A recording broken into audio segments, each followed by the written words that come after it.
WebSportsRadio.com, in association with KBFL, proudly presents. On the left-hand side, Chris Brown tries to swipe it around, gets a piece of it. Brennan Anderson comes up with it. He'll have it across the red line as it goes to Lohman, who shoots it in. Nikita Salnikov to chase, right out in front, drive, Schumacher, score!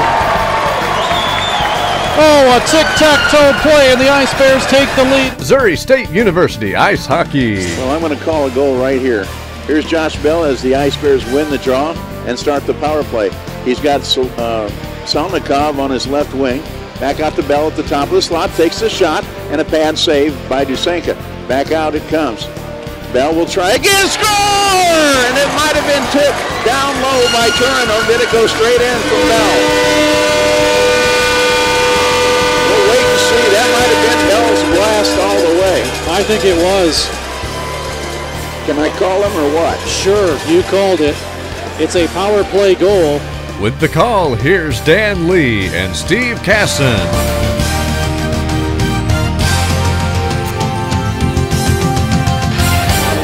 And live from Jordan Valley Ice Park in the Stan Melton Ice Arena, it is Game 2 between Missouri State and the University of Arkansas. Hello, everybody. Steve Casson, Dan Lee. Our whole crew is here today, including Matt Reisner, our statistician, Alex Harmon, our cameraman, and between the glass, Dr. Ben Goss, who we'll get to in just a moment. But the Ice Bears yesterday, a 4-3 victory.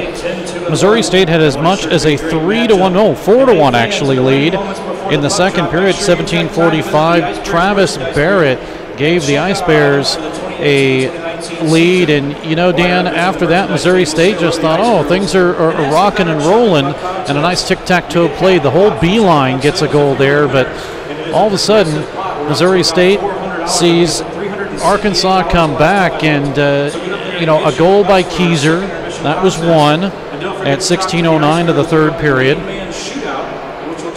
And then the other one towards the tail end of the period, McAtee gets his third to make it a 4-3 contest, and that was really all she wrote as far as goal scoring goes. But the Ice Bears a little bit closer than I think they really wanted it to be. Well, I'm sure that they gave themselves a fright that they didn't want to give themselves last night, and I'm sure head coach Jeremy Law had some words with his team after that one was over with. Mercifully, the Ice Bears still managed to come up with the win. But, I don't know if they actually took off the pressure, pulled out of the game a little bit earlier or what, but Arkansas never quit, and that was the key for Arkansas. They kept plugging away and kept grabbing at opportunities, and they made a couple of things happen, and the Ice Bears were kind of back on their heels for the last 5 minutes, thinking, well, all we got to do is play defense. Well, no, that's not their brand. They need to keep getting after it, I think, and I think we'll see them do that tonight. If they put together a good 60 minutes, I don't think Arkansas is going to win this game, but Arkansas is not going to quit. They're going to give you a full 60 minutes. University of Arkansas ranked number 33. Missouri State is ranked number 12 in the ACHA Division I poll. And for Missouri State, postseason looks like I don't want to say it's guaranteed. I mean, there's still games to play. But for the most part, it's guaranteed for Missouri State. They stay status quo, and they will be in the top 17 at least. Right now, obviously, they're at 12, hoping for a top 10. Yeah. But Arkansas has had a little bit of a trouble for this season. Ever since the Ice Bears played, or not ever since, but I mean since the Ice Bears played Arkansas, the Razorbacks have only won 4 games. And that's been a tough situation for them. And I was talking to head coach Andrew Falls. He told me that this year they're going to lose 7 forwards and 1 defenseman who are seniors graduating. They've already pulled 6 players up from the Division III squad, so it's kind of a rebuild situation for the Arkansas Razorbacks. Yeah.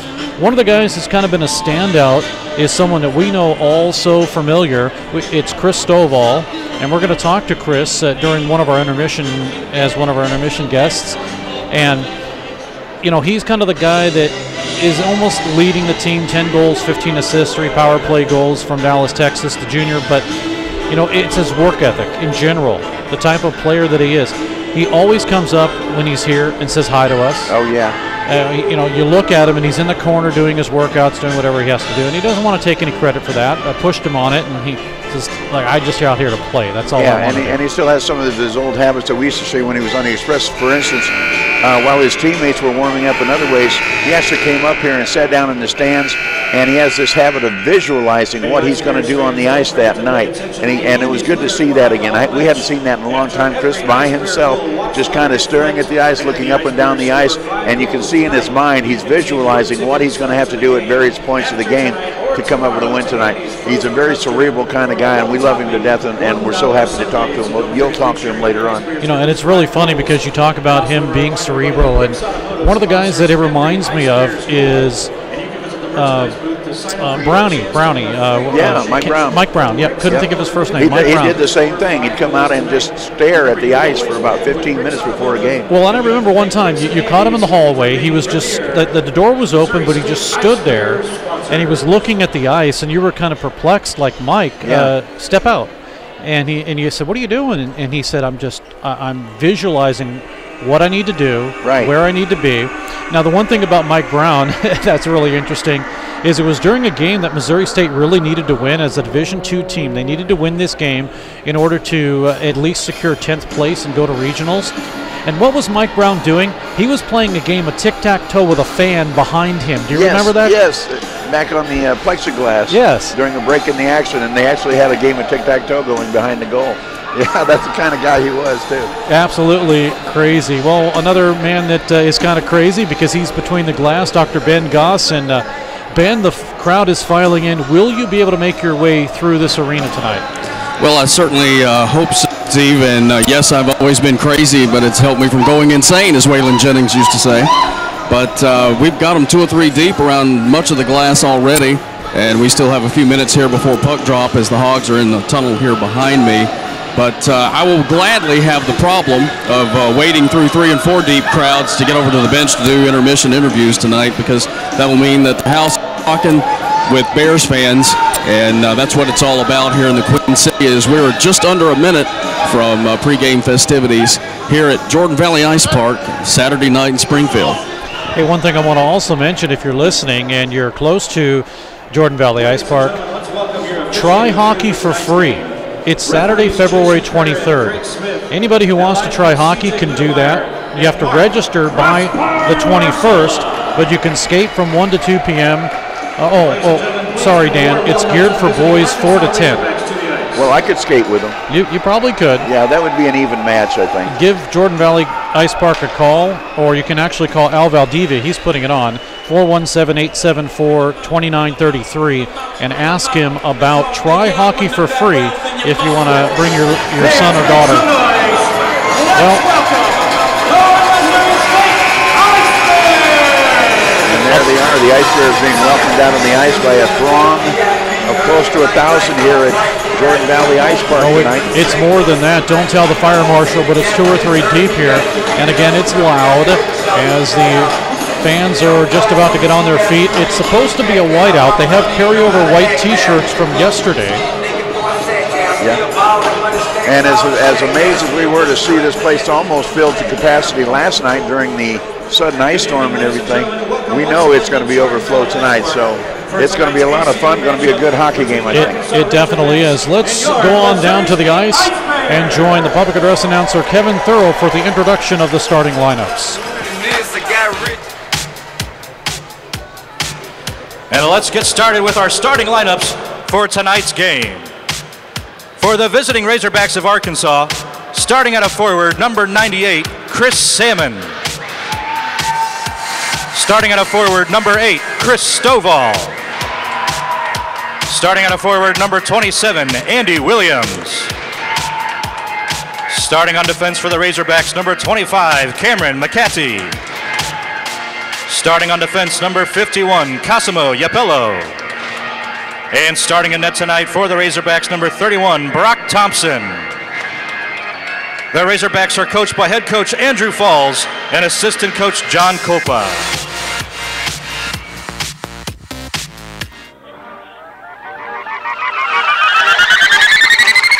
And now, ladies and gentlemen, in the heart of the city, located on the east side of beautiful downtown Springfield, Missouri, inside the east rink of the Jordan Valley Ice Park, the house that Stan built. Everyone get on your feet and make some noise. Let's meet the starters for your Missouri State Ice Bears.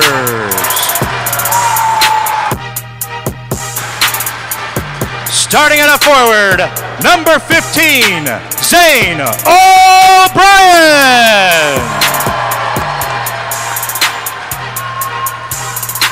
Starting at a forward, number 9, Jordan Broughton.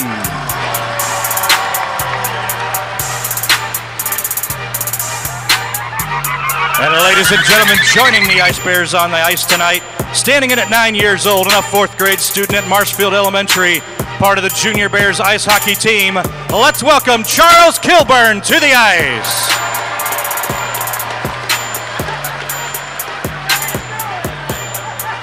Starting at a forward for your Missouri State Ice Bears, number 12, Travis Barrett.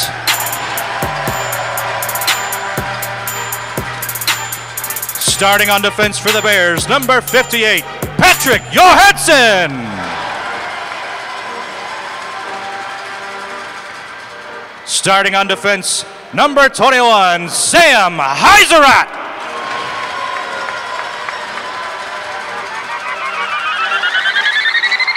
And starting in goal tonight for your Missouri State Ice Bears, number 35, Brady Griffin.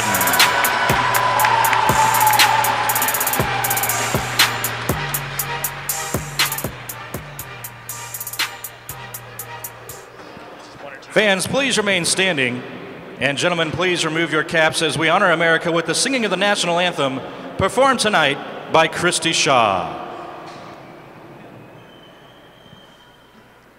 Oh, say, can you see by the dawn's early light what so proudly we hailed at the twilight's last gleaming, whose broad stripes and bright stars through the perilous fight o'er the ramparts we watched were so gallantly streaming, and the rocket's red glare, the bombs bursting in air, gave proof through the night that our flag was still there. Oh, say does that star-spangled banner yet wave o'er the land of the free and the home of the brave. Dan, I've got to say, that's probably one of the best renditions of the national anthem I've heard in a while here at MediaCom Ice Park. Christy Shawn, yeah, she did a beautiful job for us tonight to get this thing underway. How you doing out there? I'm Dan Lee, along with Steve Casson. Mitch Biles does a good job too, by the way. Huh? Mitch Biles does a good job with Missouri State's choir. Oh, very good too. Absolutely. We've got Matt Reisner. I was going to call you Heiserow. Matt Reisner on stat. See, this is what happens when you interrupt me in the pregame there, That's Steve. right. That's what happened. Sorry. Matt Reisner, our statistician. Alex Harmon, not to be confused with Alex Som, on our video camera for websportsradio.com tonight. And, of course, we've got Dr. Ben Goss between the glass down there somewhere. Doc, get me out of the scrape here. Well, I don't know, Dan, how much money am I going to need to do that? Sometimes that's what it takes with you. No, in all seriousness, it's great to be part of a great crew, and we're going to have a great game here in downtown Springfield tonight as we get ready to drop the puck on this thing here in just about 2 seconds. We'll set the goaltenders for you in just a moment. Missouri State skating from the left to the right, Arkansas from the right to left. The Ice Bears will have possession of the puck in their own zone. Kind of messed it up a little bit as they started things off deep in their own end. Sam Heiserow will get the puck out. Oh, and it finds Travis Barrett into Jordan Bratton. He's going to run all the way down to the far side. Now behind the net. Ice Bears trying to do that behind the back pass thing they did yesterday, which worked so well just 31 seconds into the hockey game. It'll be dropped to the corner, now taken away by Williams, Andy Williams. Puck held in by Bratton. He's going to drop it down in low to Zane O'Brien. Zane now with 13 goals, 19 assists for him on the B line. Puck to the corner, and it's out to center ice, so Hansen is not able to hold on to it. And here comes a lead pass to Salmon. And Salmon comes in on the left wing. He gets steered aside by Heiserow. Puck out front, a quick snapshot, and it missed just wide to the right, ends up on the back of the netting, and the Ice Bears will take it from there. Back behind the goal is Johansson. He'll leave it for his fellow defenseman, and it comes up on right wing. Barrett had it a little bit too hot for him, and it goes to center ice, taken by Kerr for Arkansas. Back into the zone they'll come. Here's Steins. Now out front, puck slides through the crease unannounced. Steins tried to get it back out to the top of the slot, a little bit too far, and retreating out into the neutral zone is Alex DeGuire. Ice Bears pick it up. Here comes Lohman. Lohman around one man, but a nice poke check from Kerr keeps it in the zone. Now finally the Ice Bears get to the red line. It'll be Brendan Anderson to send it ahead to Heinrich Lohman. Lohman right side, shot in, tipped by Schumacher, save behind the net to Lohman again. Looking up front, Chris Brown defenseman. He'll pick it up, he shoots, tipped in front, save, rebound, Rubin in front with a drive and a big save there by Brock Thompson. Ice Bears will catch up with the lines for you in a second, the next stoppage in play. There's a lot to talk about. Kerr will have it for Arkansas. Ice Bears with a quick line change. Missouri State is going to move Alex Ruman on the top on the third line with Brian Schumacher and Henrik Lohman. Why? Because Nikita Salnikov is going to move to the top line. Hunter Cooley is out tonight. And so they're changing lines a little bit. They're going to add Chad Launder on line 4 in place of Alex Rubin. So Missouri State changing things up just a little bit, and we have our first penalty of the game as Schumacher gets called for a cross-check, and the Ice Bears will go on the penalty kill. Missouri State, 25 for 182, 86.3%. The power play for the Razorbacks, just 14%. They scored 19 of 135. One of the things the Ice Bears did very well last night was not get themselves in too much penalty situation, too many penalty situations, so now they're going to have to kill the first one of the game. Comes all the way down to the Arkansas zone behind Brock Thompson. Thompson is 4-11, a 4.29 goals against average and an 885 save percentage. Arkansas cough up the puck. Colin Young to chase, but it's held in by Derek Smith. He'll drop it down in low. Luke Radisar is there for Arkansas. Stolen by the Ice Bears briefly by Hunter Saunders and taken back by Gradisar to his far side. Ice Bears with some good pressure. They have 8 shorthanded goals this season. Buck to the corner. Gradisar is able to give it out to Kerr on the left side. Evan Kerr drags it into the zone. Now takes the shot from the middle of the slot, and it goes up high over the crossbar. Comes out to the other side. Big crunching hit delivered along the board by Saunders. Out in front, loose puck taken by the Ice Bears, and they'll wing it out of there with 1:02 left in the power play. Alex Chorin, not only did he wing it out, but he took a tumble as he tried to get it out. Almost hit his head. 16:50 to go in the period. Missouri State's goaltender starting tonight, Brady Griffin. Griffin, the junior, in 13 games, 7-2-2, with a 2.59 goals against average and a 908 save percentage. Chris Stovall drops the puck off to Cameron McAtee. He'll carry into the zone. It's chipped over to the half board, picked up by Stovall, back out to the point. Here's a one-timer by McAtee and a toe save that time by Griffin. It might have been a little bit wide anyway, so it comes back out to the point. Ice Bears try to chip it out. They can't do it. Now back up against the boards, and the hits are coming big right now along the half board as the Ice Bears try to get it out into neutral ice. They finally do.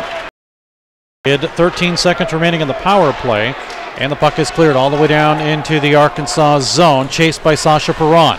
He cuts it off behind the net for Missouri State. Pushing in is Gottlieb, and he's going to get a penalty for interference. Perron goes down hard. Only 1 second left on the Schumacher penalty, so for all intents and purposes, a full power play coming up for Missouri State. No, I think Matt Reisner is going to disagree with you. It's only going to be a minute 59. I said almost. Oh, it's going to be one of those kind of nights, isn't it, Steve? You know, roughing is the official call. Are you guys up there splitting hairs again? Yeah. Lord. It's going to be fun. You know, and if people did not or have not listened to us years ago, it was worse years ago. Well, it was fun at one time. Yeah, really. Ice Bears on the power play. Now Anderson with a shot save. Rebound followed up, and Anderson will pick it up. 15:48 to go. No score here in the first period. Nikita Salnikov on the line now on the power play. First unit with Bell. Over to Brown, back to Bell, high slot. Salnikov left side, fanned on the shot, still with it. Gets it over to Brown, right circle. Still with it, spinning around with 1:35 to go. Brown down in low. Chorin kicks it to himself, spins around a check. Now has it over to Brown, right side. It'll go deflecting to the left side to Salnikov. Gets around DeGuire. Now Salnikov again. Wants to Chorin down in low. Left side, tipped in front as Bell got the shot, and it is Brown to pick it up. It goes through the crease and taken away by Keyser and cleared out to center ice. Bounces off the boards and in on goal. Griffin will have to play it, and he leaves it for Salnikov. Nikita with some steam. Nice lead pass. As they try to catch Arkansas on a line change, Anderson will chase it down. Cosmo Yapello is there looking for his first goal of the season. Puck swiped at and cleared all the way out by Alexander Keyser. And good room for Kritzer to get there first. Jackson Kritzer swoops in behind the enemy goal, but loses the puck off the end of his stick. O'Brien picks it up. Right side now to Barrett with the beeline back on. Barrett to Bratton. He shoots wide. Far side to Schumacher. He's going to play defense now on this power play. 31 seconds to go in it. Schumacher gets it over to Johansson right side. He shoots, tipped up and out of play by Kritzer, and it'll stay into the Arkansas zone. It has been a kind of wild and fast one here at Mediacom. We're supposed to get more weather coming in a little bit later. Not till we get home. We're not going to overtime tonight. Oh, we better not. We have the you got the coach's show to do tonight. Off the draw, O'Brien. Over to Johansson. Schumacher. It's blocked and cleared, and chasing it all the way down is Steins. Played by Griffin out to center ice. Who quickly gets it up to somebody at the line, but Steins is able to send it right back in. Again, Griffin will control it. Keep it in play. Ice Bears avoiding a check is Barrett, but it gets shoved back into the zone anyway. Now picked up by Patrick Johansson. Power play is over. Here comes Schumacher, left side, looking for some help. Takes a shot off. Goes to the near side. Bratton will drop it in low to O'Brien. Checking him is Yapello for Arkansas. Behind the net to O'Brien. Looking in front. Nobody there. Arkansas doing a good job of cutting off the behind-the-back pass. Drive in from the right side by Johansson is tipped up by Barrett and out of play. Face-off should come outside the zone. 13:33 left in a scoreless first period. Shots on goal actually favor Arkansas at the moment 2-1, according to the big board. Actually, no, it's the new rule now. It's going to stay inside the zone. Referees, Jason Carrera, Craig Smith, the linesmen, C.J. Lukemeyer, and Mark Marzola. And Lukemeyer, I played men's league hockey with him. So good to see him out here playing. Or, well, refereeing. How many did he score officiating on you? No, he was on my team. He didn't score on me. Yeah, boy, you're lucky there. He scored for me. Ah, good. As the Ice Bears send it the length of the ice. It's cleared all the way down, no icing. As all the way back in his own zone is LaPlante, and it tipped away from him momentarily. And Arkansas with a tip to Stovall, to Williams, back to Stovall. And Chris will take it in on right wing. He gets turned back toward the point. Ice Bears take it away. 2-on-1 for Missouri State. Here's Matt Matty trying to get it in front to Saunders, but Gottlieb with a good tip away. Now Matty is drilled into the boards, and he's down. We're going to get a penalty. And we may get more if the Ice Bears have anything to say about it. Lounder comes in. Now we have some fisticuffs. Warnig is throwing some punches. And now Warnig gets thrown down by Gottlieb. He's not happy with that. The officials still trying to separate a couple of players, including Saunders. Now it's Derek Smith getting into it with Chris Salmon, and they all get separated. Well, I'll tell you what, normally I don't like to see a retaliation, but that was a terrible hit up against the boards to start this whole chain of events. And there was no reason for it. The officials are going to get them all. I mean, you know, if the Ice Bears can control their tempers, they've got a tailor-made power play. Well, now we don't know exactly what they're going to get. Well, if anything, if everything evens out, the initial hit should create some kind of power play, but it all depends on what the officials are going to call. It's at their discretion. They could literally kick players out right now, or the initial hit Well, guys, we got 3 Hogs and 2 Bears in the box. And the 2 Bears in the box are Carson Warnig. And look around here and see. Didn't get a number, sorry. But there are 2 Missouri State players and 3 Arkansas players now as they sort out whether they're going to stay there or whether they're going to get sent off for a little while. Well, and it sounds like there's going to be an additional minor. Chris Stovall has a 2-minute minor on the board, and I'm sure it's going to be a Missouri State power play. Well, I assume. I'm not completely sure. The other Bear is Hunter Sanders, by the way. So Stovall is in. Gottlieb. Okay, so here we've got Stovall for boarding, Saunders for unsportsmanlike conduct, Warnig for unsportsmanlike conduct, and there's a couple of other ones that are probably coming up. And as soon as they come up, I'll let you know. But that's what I have right now. So it's a power play for Missouri State at this point. Are they 2-minute unsportsmanlikes or 5 or what? Yeah, 2-minute unsportsmanlike conduct. Okay. As the Ice Bears lose it, coming in shorthanded and shooting wide to the right is Steins. Joshua Steins had a golden opportunity and missed everything. Here come the Ice Bears. Salnikoff in front, backhander. Oh, what a huge save. Big save by Thompson. As Salnikoff came in left to right, and a big save by Thompson. Ice Bears work it again on the power play. Shot by Bell, tipped up high. Salnikoff left side, in down low to Turin. Back over to Salnikoff indirectly.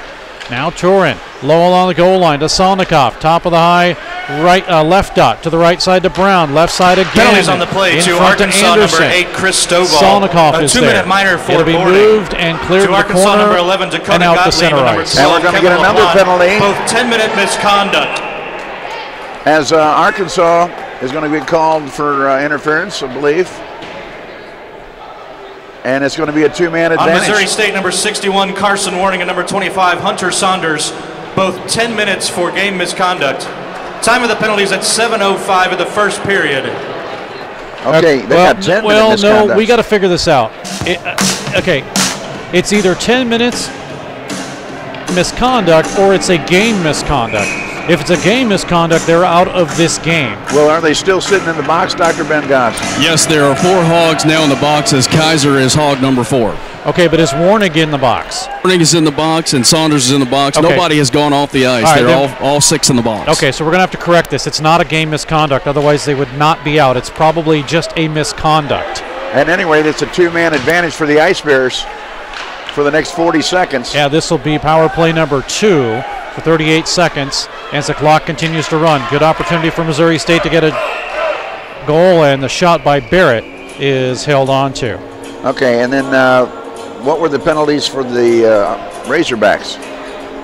Besides the one to Stovall. Stovall gets boarding. For 2 LaPlante minutes. gets, I believe, 10 minutes. Gottlieb gets 10 minutes Okay. for unsportsmanlike conduct. Kaiser's holding just happened. Yeah, that's for 2. And then Saunders and Warnig also gets 10, I believe. I'm going to try to verify this. 13, Alex Keyser, 2 minutes for holding at 8:07. There's a shot, save, rebound right on the doorstep. And the Ice Bears couldn't get it in. As they continue the 2-man advantage, here's Josh Bell to Chris Brown. Back to Bell on the left point. Now he'll move to the top of the slot. Goes down low. Salnikov with a snapper that goes wide to the left. 10:58 to go in the period. It'll be Chris Brown to pick it up to Anderson. Now there's 1:01 remaining and a 1-man advantage. Anderson's shot is blocked. Drops down in low. Thompson there, or no, that's Iapello. He's there. Taken away by Turin. Kicks it into the corner. And it hits a skate and is briefly played, but then taken away by Arkansas. Ice Bears work it again across the line. Fans starting to get the Let's Go Bears chant.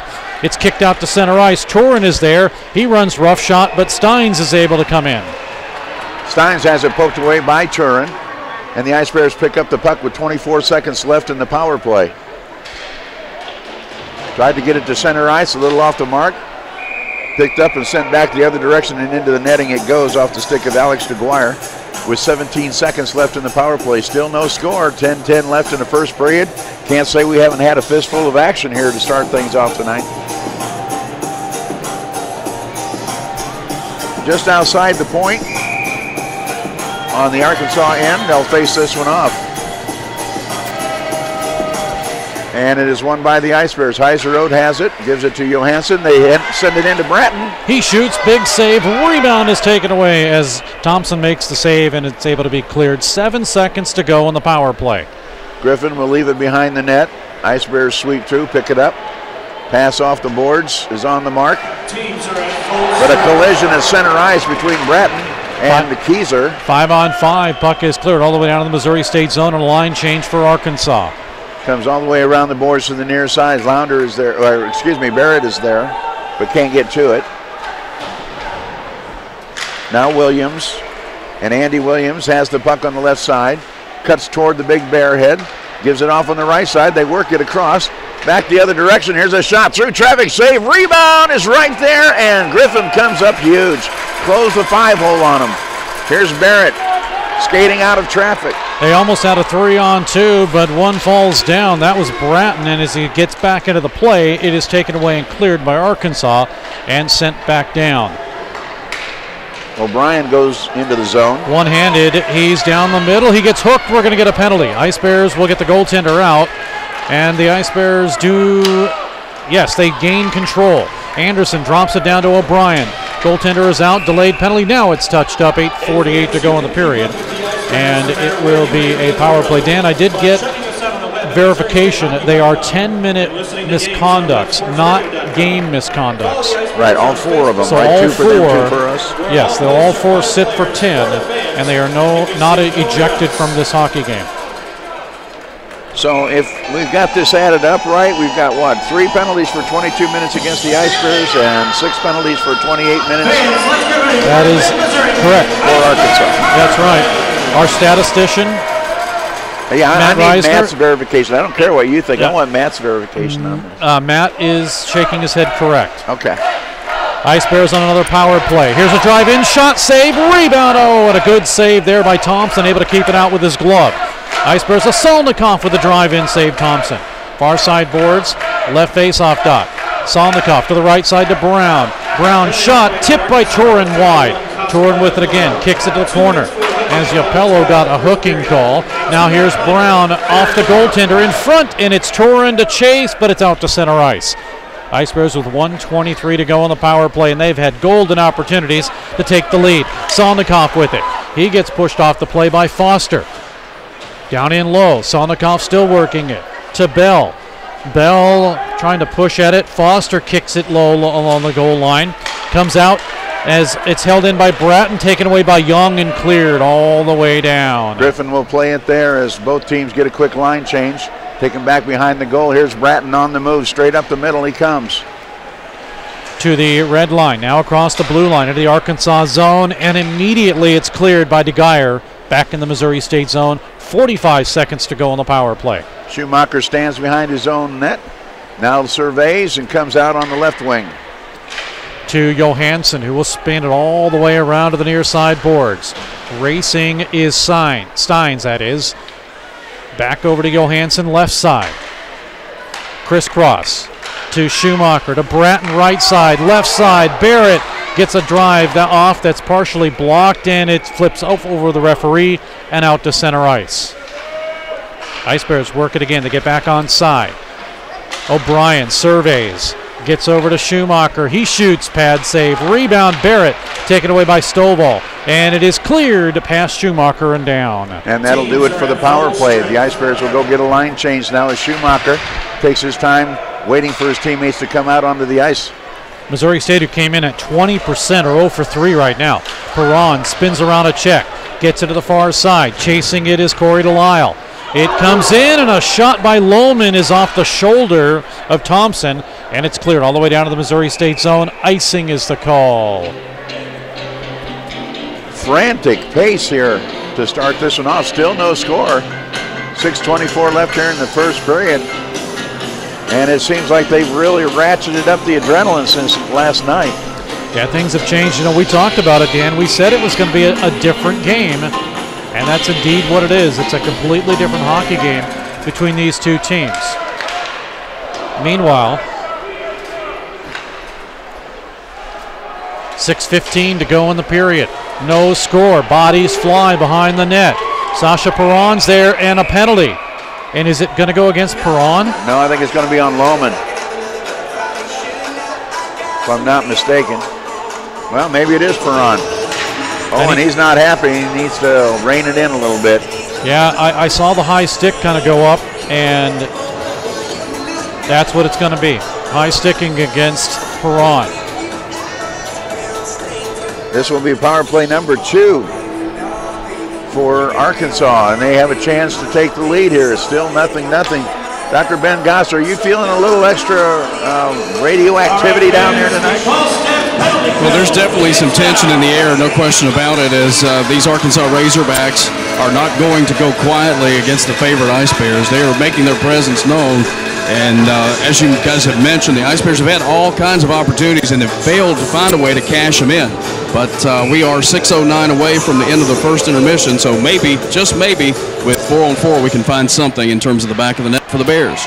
Kerr mans the point on the right side for Arkansas as they win the draw to start this power play. Here comes the shot. This one wide to the right, off the backboard and out the other side. On the near side now, they work it.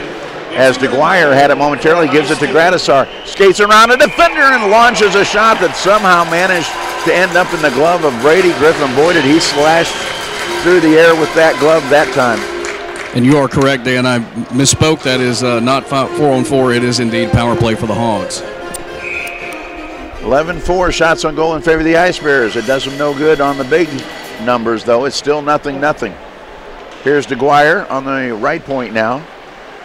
He gives it to Kerr. Kerr tries the shot. It's knocked down in front by Smith. He twirls around and sends it off the half board. Launder couldn't get it on his stick and is taken right back. Working it is Keyser, and out front comes the shot from Keyser, and a good stop by Brady Griffin. Ice Bears have it now. Maddie will turn back and try to kill some time. Now flips it to center ice. Launder on his stick. He'll shoot it in. The Ice Bears want a line change. Thompson will steer it to DeGuire. 5:17 to go in the first period. And no score here with 1:04 remaining in the power play. Missouri State has 8 shorthanded goals, too. Here's Gradisar. He'll flip a backhanded bouncer in on goal. This is going to be tough as he had traffic coming in on him, and Griffin able to corral that one. That was dangerous the way that thing was knuckleballing in there. And Griffin played it perfectly. 53 seconds left in the power play, afforded to Arkansas by the penalty to Sasha Perron. Face-off circle to the right of Brady Griffin as he looks out from the crease. It'll be Chris Salmon in, and he'll win the draw for Arkansas. They'll keep it in the zone now. On the left side is Stovall.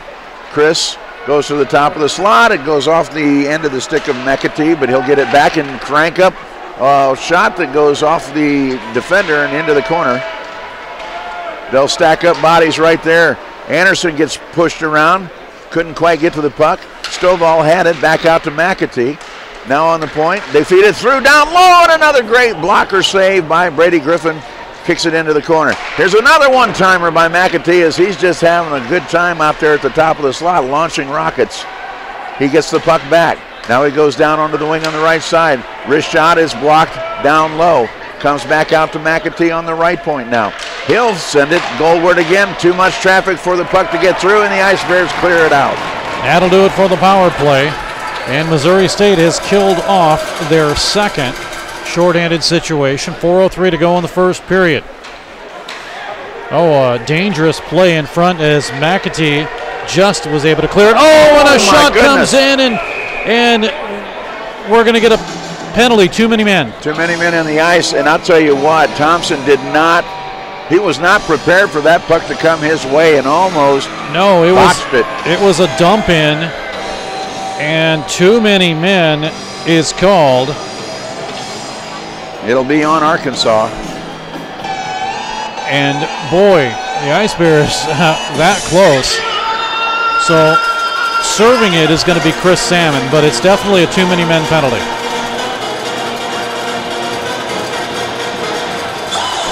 How many power plays is this now, Matt, for the Ice Bears? This is their fourth? Okay. Well, the Ice Bears need to get one to click here. Yeah, this is number 4, I believe. Shots are 12-5 in favor of Missouri State. And they're going to immediately kick Turin out. So coming in will be Nikita Salnikov against Stovall. Salnikov wins it, and the Ice Bears keep it in on a bouncing puck. That Salnikov will have it at the line. Salnikov is checked hard at the blue line. It is kicked down in low, taken away by DeGuire, and cleared out to center ice. And it'll be taken by Chris Brown there. He'll wait, set it up. Salnikov sweeps through to pick it up. Then goes to Brown. He'll send it down in low where Bell will chase it. Gets around DeGuire. It is taken away and off of the glove of Anderson and out to center ice, and Missouri State will reset. 1:25 remaining in the period. Anderson with a no score here in the first period, has it swiped away from him. Brown waits for everyone to get on side, and he'll pilot it all the way around the near side boards. Bell will have it kicked off of him. Young will take it on a 2-on-2, now a 2-on-1. And Young tries to get it to his teammate on the other side, but it gets kicked into the corner. Good defensive work that time by Bratton. And the Ice Bears will pick it back up. 1 minute left in the power play. Here's Salnikov. Nikita will work it across the line. Salnikov has nobody in front. Finally does get Anderson, and a shot goes off of Anderson's stick, and Colin Young is able to clear. All the way back down it comes. 45 seconds left in the power play. Both teams get some fresh skates out there to conclude this power play. Here's Zane O'Brien. In on goal, backhander, and a good glove save that time as it's knocked into the corner. Not into the glove, but into the corner. Ice Bears still have it in the zone. They're going to work it now to Schumacher left side, back over to the right. Drop down in low to Johansson. Over to O'Brien, right circle. Low to Barrett, or to Bratton. Off of Barrett as a shot by Johansson sails wide, and now it's cleared. 8 seconds left in the power play. That might do it, as the Ice Bears have to man a full retreat to get the puck back. 2 seconds, one, and out of the box comes Arkansas. But Barrett has the puck. Left side, Barrett right through, and Keyser is able to break it up and swipe it all the way down. Puck sent the other direction. If not play, that might have been icing, but Brady Griffin got a stick on it. Now it's swiped away right behind the Ice Bears zone, or Ice Bears goal. In on goal is Kerr, and DeGuire had a shot, but he couldn't make it. And it comes back the other way. Is it DeGuire or DeGear? I'm not sure. At any rate, the Ice Bears have it on Barrett's stick, and we're going to get another penalty. Is it DeGuire or DeGear? I think DeGuire is what I think it's DeGuire. Okay. Coach told me. We're going to blame it on Coach. Yeah, but Derek Smith is going to go to the box for the Ice Bears, and now we'll get a power play opportunity for Arkansas. This will be number 3 for the Razorbacks. Coming into today's game, 19 for 135, 14%. Both teams are well beyond their penalty minutes for the entire game yesterday, as they are really stacking it up tonight. So Dan, I have double and triple checked with the score box. They're probably tired of me double and triple checking, but all players were just given 10-minute misconducts. Okay. So everybody's still in the game, but they've been sitting out for a while. Actually, all those 10-minute misconducts should be over with now. No, they should definitely be over. So those players should be available now. So power play opportunity coming up for Arkansas. Still a 0-0 contest with 1:21 left here in the first period. This has not been a cordial tea party. Oh, not at all. This has become a rivalry for sure. Now, next year, because of scheduling issues, all 4 games will be here at Mediacom Ice Park. As the shot comes in from McAtee and a glove save by Brady Griffin. Stops play with 1:13 left in the period. Which means Missouri State will really have an advantage, because all 4 games that are played are going to be league games, and they'll all be here at the Jordan Valley Ice Park. Although, once again, we'll remind you that Arkansas has won more games against the Ice Bears as the D1 opponents. Oh, and there's a score as McAtee finally found the corner and blasted it in from the top of the slot. The power play goal gives Arkansas the lead. You know, if you try it once and it doesn't work, try it again. And that's exactly what they did. Exact same shot. And Arkansas takes the lead. Yeah, McAtee has been teeing it up, if you'll pardon the pun, for quite a while on these power plays, and he finally got one to go up over the glove side. And it's 1-0 Arkansas. We'll take a look as he just waits and is able to get it past Brady Griffin. And Missouri State is trailing once again in this hockey game, or this season here at home. The Ice Bears have inexplicably trailed lots of games here at Jordan Valley. The point I was going to make right before that happened was that Arkansas has actually won more games against Missouri State here at Jordan Valley Ice Park than they have on their home ice as D1 opponents. So that's something to think about as far as playing 4 games here. They kind of like it here as well. Yeah, Missouri State 5-1 away, but they're just 6-3 at home. Let's catch the call. Cameron McCaddy, assisted by number 27, Andy Williams, and by number 8, Chris Stovall.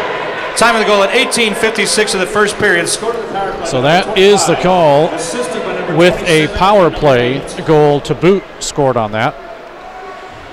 And the Ice Bears, with half a minute left in the period, will try to start something up. Ruben out there now. Gives to Lohman. He shoots, pad save.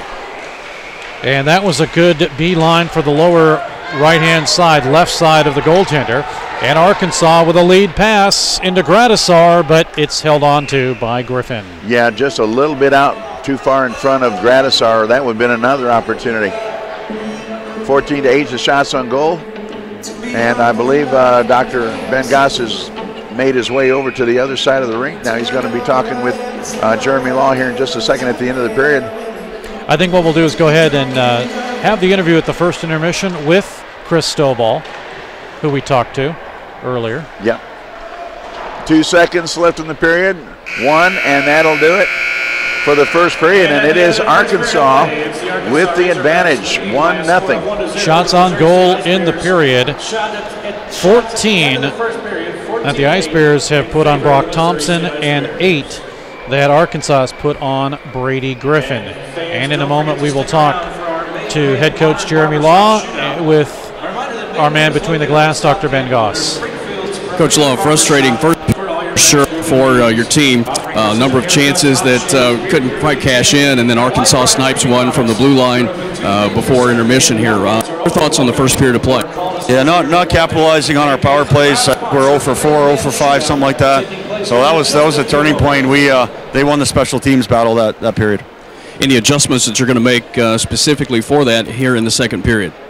We might try something different. It's a little stale out there, so we'll probably go to the drawing board and draw up a new play. Good luck in the second period, Coach. Hey, thank you. Well, that's a good word, stale. Yeah. I like that. And that's exactly what's happened. The only goal in this hockey game on the power play for Arkansas, 18:56. McAtee gets his 4th, Williams and Stovall, and they tried that 2 or 3 times, and it finally clicked for Arkansas, and they take a 1-0 lead after 1 period of play. We will take a break, and when we come back, talk to a man that is very familiar with Jordan Valley Ice Park, and when he played here, it was Mediacom Ice Park. And Chris Stovall, we'll talk to him in just a moment as the Ice Bears trail after 20 minutes of play by a score of 1-0. We'll be back.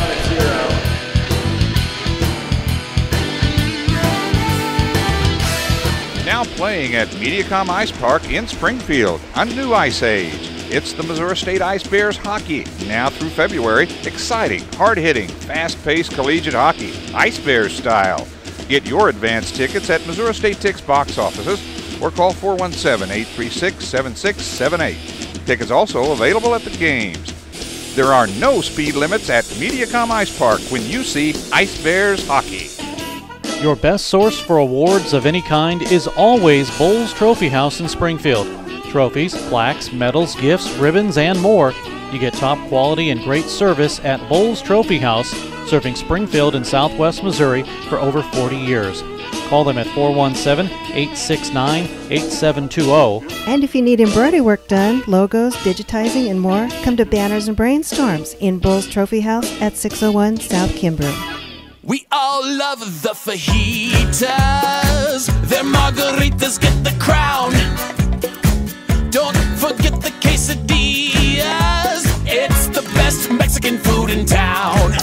Now your favorite Mexican restaurant is open on Sunday. Yes, Maria's Downtown is open on Sunday. So bring your family and friends and enjoy Mexico with us 7 days a week. Hold on to your salsa and your chips. Maria's on South Avenue in downtown Springfield.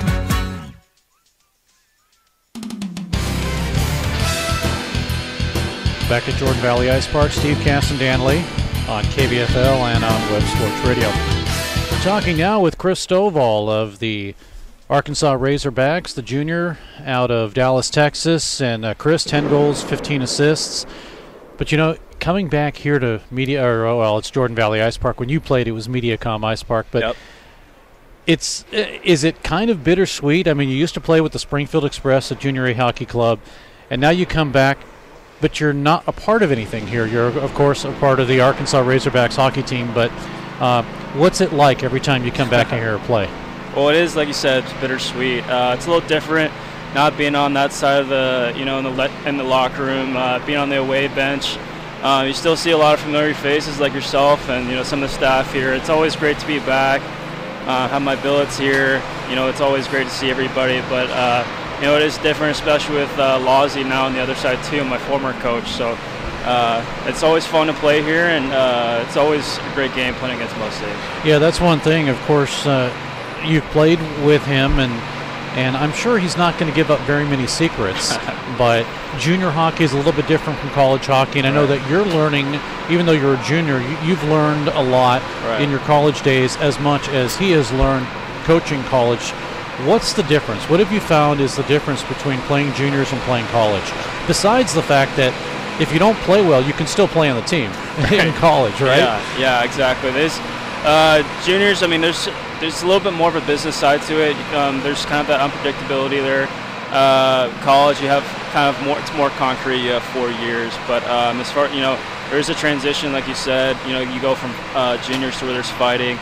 It can be a little bit reckless at times, and then you come into college, you wear the full face mask, things like that.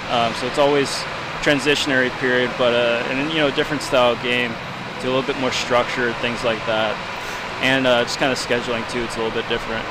Do you find that maybe you're able to get into a little bit of a rhythm, because you know that once you're kind of established on a line, if everything goes well and everything clicks, you're good to go, so to speak, in college. Right. But in juniors, everyone's playing. They're playing to be the best. They're playing to make sure they stay on that team. So do you feel a little bit of less pressure and maybe the ability to play a little bit more hockey-wise without that pressure? There's still, I think, internally, you always want, as a player, you still want to be the best you can be every game. I don't think that changes at every level.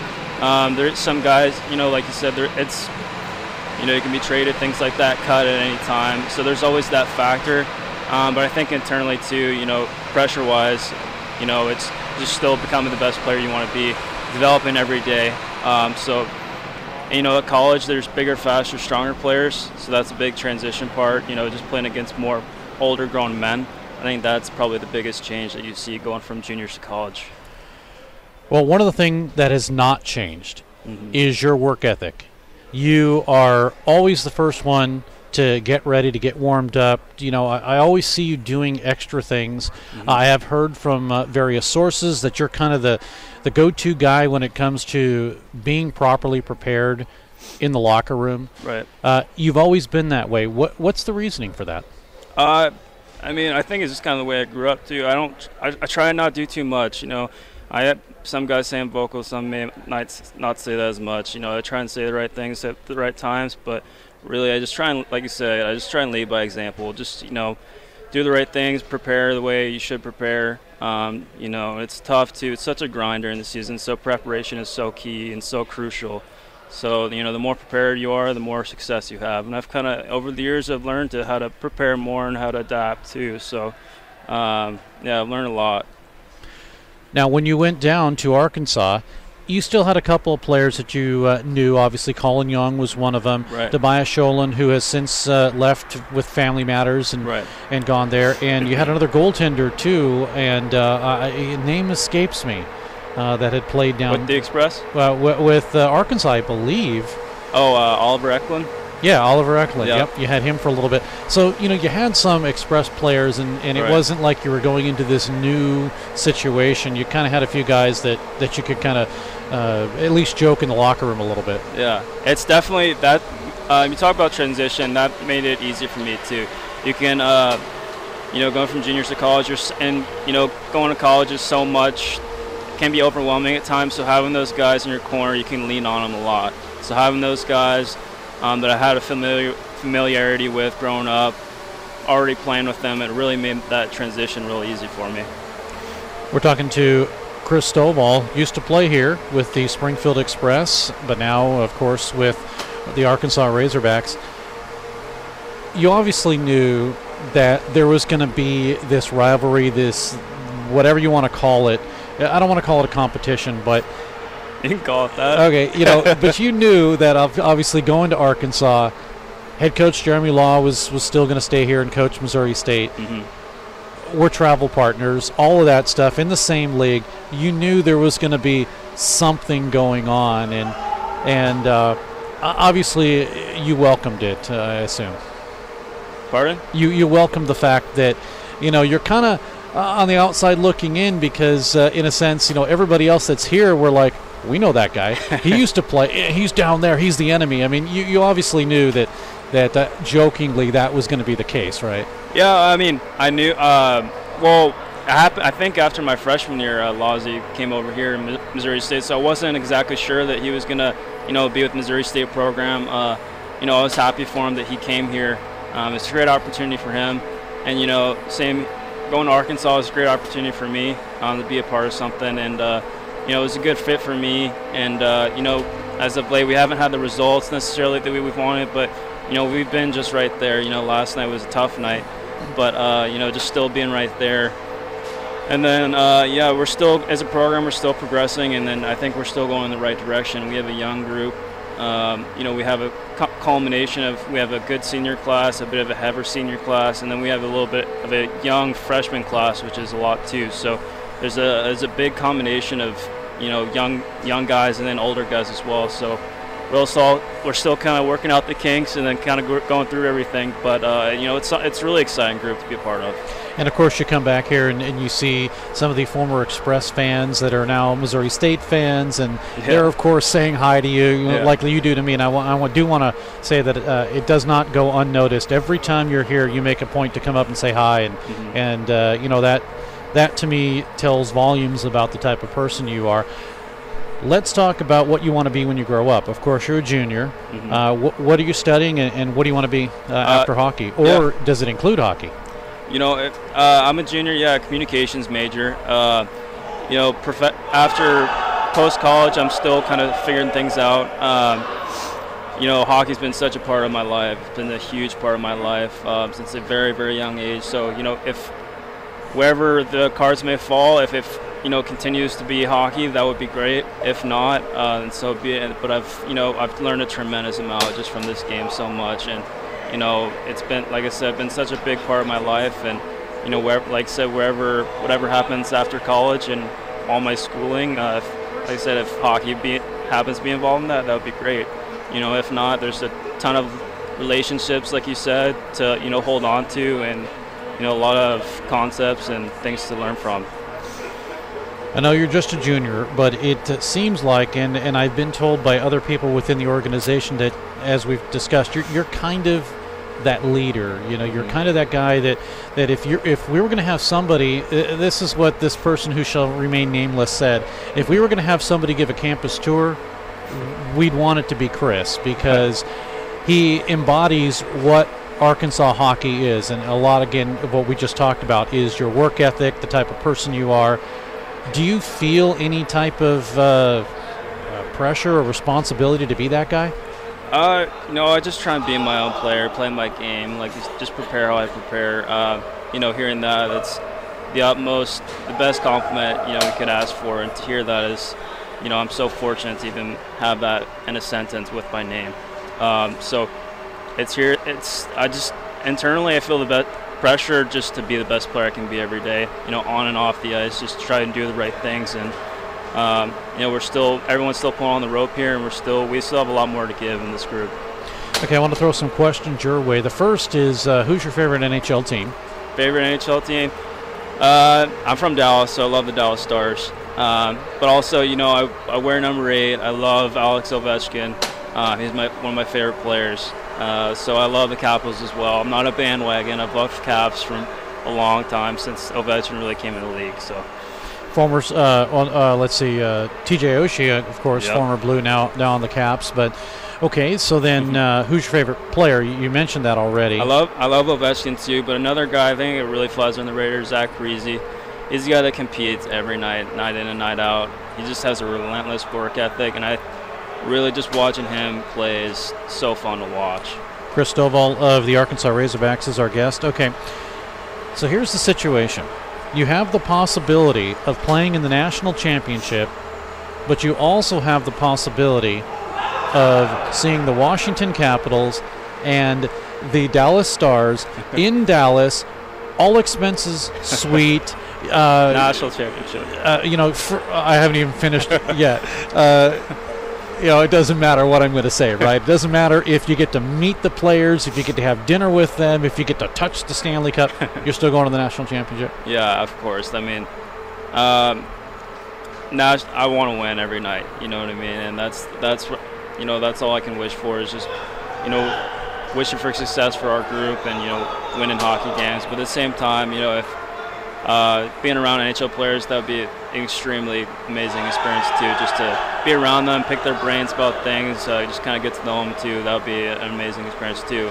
You know, it's a tough question, but national championship for sure. You know, I don't blame you because those come once or twice or 3 times in a lifetime, but you can always go to a hockey game. Right, exactly. That'll always be there. Chris Stovall is our guest of the Arkansas Razorbacks. Chris, I always end interviews by saying, I wish you more goals this season, except after today's game, okay? After that, fine, you can get a hat trick, you can get whatever you want. But not the first time I've heard that since coming to Springfield, that's for sure. All right, thanks so much for doing this. Thanks for having me, Steve. All right, appreciate it. Chris Stovall of the Arkansas Razorbacks. We'll take a break, more hockey coming up. Now playing at Mediacom Ice Park in Springfield, a new ice age. It's the Missouri State Ice Bears hockey. Now through February, exciting, hard-hitting, fast-paced collegiate hockey, Ice Bears style. Get your advance tickets at Missouri State Tix box offices or call 417-836-7678. Tickets also available at the games. There are no speed limits at Mediacom Ice Park when you see Ice Bears hockey. We all love the fajitas. Their margaritas get the crown. Don't forget the quesadillas. It's the best Mexican food in town. Now your favorite Mexican restaurant is open on Sunday. Yes, Maria's Downtown is open on Sunday. So bring your family and friends and enjoy Mexico with us 7 days a week. Hold on to your salsa and your chips. Maria's on South Avenue in downtown Springfield. It's time to drop the puck on the second period. Here's Dan Lee. 1-0 your score. The Arkansas Razorbacks with the advantage over the Missouri State University Ice Bears. 14-8 shots on goal favor the Ice Bears, but that doesn't do you any good when you've got the lower number on the big totem board. I'm Dan Lee along with Steve Casson. Welcome back for period number 2. We'll start 5-on-5 when this thing gets cranked up again. Matt Reisner, our statistician. If you're watching on West Force Radio tonight, you're watching the camera work of Alex Harmon joining us this evening. And, of course, Dr. Ben Goss down there among the masses between the glasses. Are you with us yet? Are you back yet, Doc? No, he's not quite back from concession stand work yet. I will tell you what, until he gets back, I want to show you some photos. And Michael Signoli is our resident photographer now. And some of his photography is just absolutely amazing. This was earlier in the period on a good shot by Alex Turin. And then Josh Bell lining up to blast one. And gotta love some of the photographs that he has put together. Yeah, he does some great work. And he sends them to me so quickly, too. Yeah. Gotta like what you see there from him. You can actually purchase some of his work up here at the Booster Club booth during hockey games. You can. He kind of came to us and said, hey, I'd love to take some pictures, and I said, well, show me what you got. And he does a fantastic job. Yeah, he does a great job. And again, he edits these on the fly. Literally, my email box is full of photographs right now. Well, head coach Jeremy Law of the Ice Bears literally told Dr. Ben Goss he was going back to the drawing board during intermission to see what he could come up with for this Arkansas defense tonight. Dr. Goss said, have you had a chance to talk with him any further? No, Dan, I didn't but the expression on his face led me to believe that he was deep on Wednesday with the Ice Bears during the mission to try to iron things out, because there are clearly some wrinkles in their game that they've got to make some adjustments for. Now, give Arkansas all the credit, though. They are working really hard, and in fact, at this point, I would say they're probably outworking the Ice Bears, which is why they've got a 1-0 advantage going into the second period of play here tonight. I have to agree with you. I knew when they came into this game tonight they were going to give us a full 60 minutes of hockey, and they have done a full 20 already, and they lead as a result 1-0 as we get ready to start this second period. And of course the stereo system better than ever. Oh, it's absolutely crazy here at Mediacom Ice Park, and it just seems to get louder and louder and louder with every passing game. Yeah, it really does. Meanwhile, Missouri State will skate from the right to the left, Arkansas from the left to the right. We are underway here in the second period. And the Ice Bears do get the initial charge, trying to send it back behind the goal, but it's intercepted there. Arkansas will have it back. They'll go cross ice. Across the line into the Missouri State zone, trying to spin around and get an opportunity is Andy Williams. Down below the net now, Williams races over to get to it. He does. Intercepted by the Ice Bears. The beeline on now. Travis Barrett gets it up front. Tipped away from him, but it'll be Zane O'Brien. 13 goals, 19 assists this season. Puck is cleared back into the Arkansas end of the ice. O'Brien tried to stretch a pass down ice, but it got through traffic, and it's picked up by Cameron McAtee. He's got the game's only goal right now as Arkansas comes back. Tipped into the zone by Josh Steins, and a pass right through the crease. Taken away. It's blocked by the Ice Bears. Anderson to O'Brien, and he'll send it all the way down, and there will be an icing call. Yeah, I think he expected Barrett to break toward the middle, and he just didn't do it, and the puck went a little bit too far. Dan, show you one more shot here. This is the one that Bell got a great opportunity on earlier in the first period, and nice view of that one from Michael Signoli. Face-off will be to the left of Brady Griffin in the Ice Bears zone. Bratton and Keyser. Keyser wins it. Kerr with a shot, and it hit Brown in the helmet, and it's cleared out to center. Brown looked down, said, I've got my chiclets. Everything's good. Let's keep playing. Ice Bears, back of their own zone, getting stood up is Anderson. Gives it away. Here's Keyser, and Anderson swipes it away from him and trips him. We're going to get a penalty. Oh, I don't know about that. He played the puck, had the puck on his own stick, and Keyser pretty much just ran into the stick. But we're going to get called for the icing. I don't think I agree with that one. Dan, I don't agree with it either, but I will say this. The reason Arkansas probably got the benefit of the doubt on that call is because they're pressing the issue. They're the ones that are taking the fight to the Bears at this point rather than the other way around, and that probably, in a split-second decision moment, influences the officials' thinking in terms of making these calls. Power play number 4, I believe, Matt. Number 4. Okay, he shakes his head. We're good. Puck down in low. Ice Bears can't clear it. Held in by DeGuyer. And a shot from the left side off of Gradisar, staked into the corner by Griffin, and it is cleared out to center ice. Racing back for it is Alex DeGuire, and he'll have it behind his own goal. And he'll wait for his teammates to catch up. On the right side, it comes out on the stick of Keyser. Keyser battles through, gets it right side. He shoots off the glove of Griffin, and it was picked for the upper right-hand corner, and it went off the glove of Griffin and sailed up high and wide. Turin might have had a chance to chase that one down, but Tired Skates directed his travel into the bench for a replacement, and the Ice Bears get a couple of fresh skates out there. 1:11 left in the power play. Arkansas working it back into the zone. DeGuyer, but it's Derek Smith to cut it off at the half boards at the left circle. Drop down in low. Saunders to chase. Working it is Gradisar. He'll pick it up. Luke Gradisar from Pueblo, Colorado. Intercepted by the Ice Bears, flipped up high and all the way down back into the Arkansas zone. All the way back behind the goal, played there by Thompson. Good forechecking pressure being delivered by the Ice Bears right now as they try to keep them pinned back a little bit. Sasha Perron causing some difficulties. 37 seconds left on the power play. Arkansas works out. Chris Stovall with the lead pass comes into the left side. That is, Delisle had it and lost it. It's cleared. 28 seconds to go on the power play. Cameron McAtee waits for his team to catch up. Swooping through from behind the goal. Arkansas on the move with Stovall. His drop off to McAtee. Who sends it back over to Stovall left side. Heiser out to put some pressure. Stovall, high slot. They're going to try it again. McAfee drive, missed wide. Now dropped in low. Delisle's there. Goes behind the net. Picking it up is Salmon. Over to Stovall left side. He shoots. It's partially blocked off of the skate of Heiser.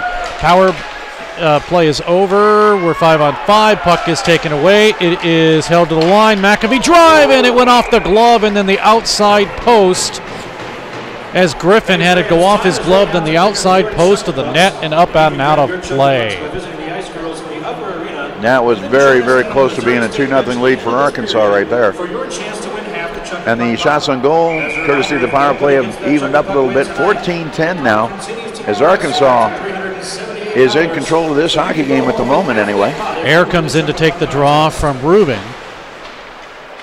And it is still held in. Shot in, tipped, save, rebound, Griffin. Oh, and a big shot wide by Connor Madsen. Griffin gave him nothing to shoot at, and Madsen shot wide, but Griffin did his best to keep it out of the net. Now McLean intercepts. Here's Trevor McLean, left side. He shoots, blocked by Brown, rebound in front, and a big save by Griffin.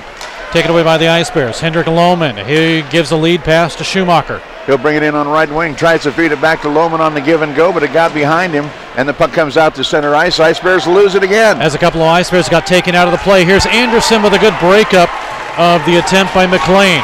Now Anderson gets upended, and a lead pass past Perron, or make that Rubin, and it's sent all the way in. Icing will be the call. Icing with 15:33 to go in the period. Face-off will come back down into the Arkansas zone, and Dr. Ben Goss looking at this crowd right now, and it's not as ruckus as yesterday, and I'm kind of surprised given that the Ice Bears are losing 1-0. Well, those were brave people, and they were going to get their money's worth one way or another for the sacrifices they had to make to get here. But while we've got a bigger crowd, as you said, they are indeed a little bit silent. But one thing is for sure, the Ice Bears have got to give them something to cheer about, and that right soon.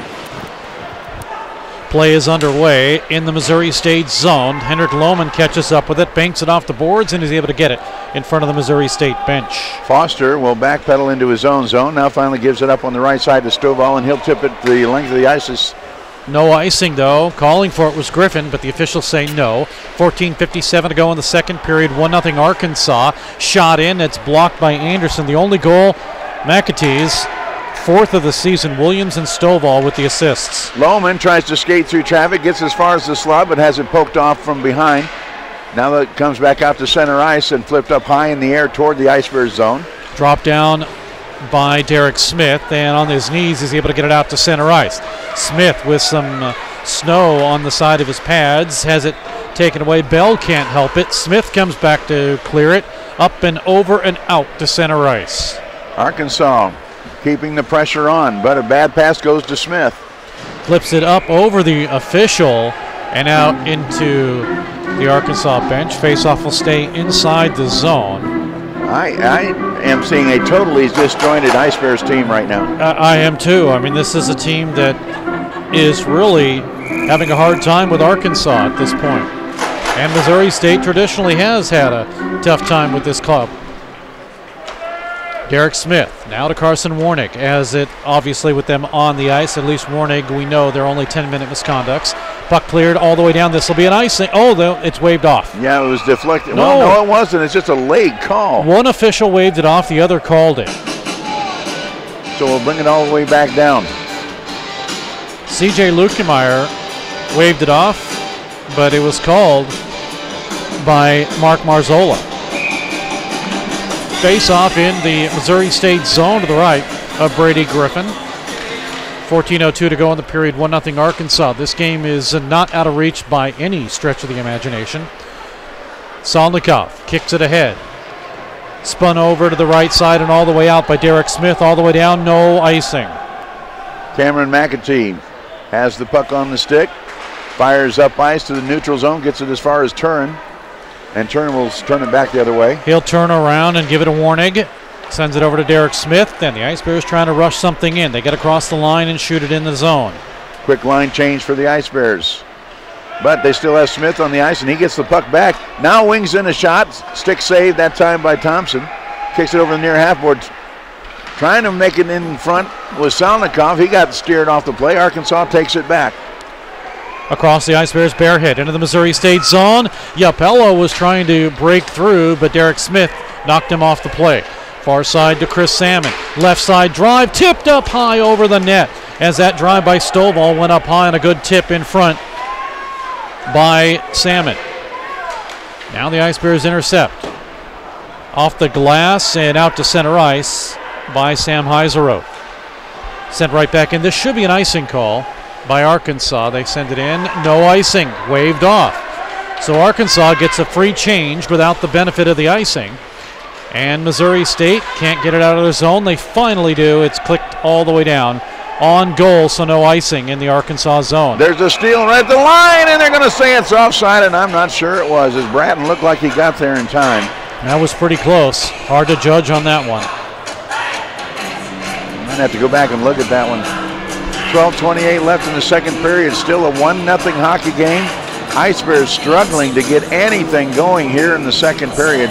They had 14 shots on goal to start the period. We're nearly halfway through, and they've only got one to add to that total. Here's Barrett off the draw, though. As he moves to his right, takes a shot, save, rebound, a juicy rebound for Bell, and he couldn't get the stick down on it. Oh, my goodness. You can't come any closer without scoring. Comes across the line. There might have been O'Brien, 15. Here's a drive on a follow-up that comes in, and it's held on to. Yeah, it might have been 15, not 16. It might have been Zane O'Brien who had that golden opportunity, but my goodness. That was just an apple waiting to be picked. Kevin LaPlante got that shot just a second ago, and of course he is back on the ice, so just 10-minute misconducts, again, that were just assessed to all four of these players. They were announced as game misconducts. That is not the case. 12:09 to go in the period. Schumacher to win it, and the Ice Bears will have possession. We are about 2 minutes away from the halfway part of this hockey game, and Missouri State trails 1-0. Drive into the Ice Bears zone to Anderson. Oh, he gets taken out of the play, and he is injured, and we are going to get a penalty. And Anderson is down. Air is going to go, and Anderson is down. Let's take a look at just exactly how this one happened.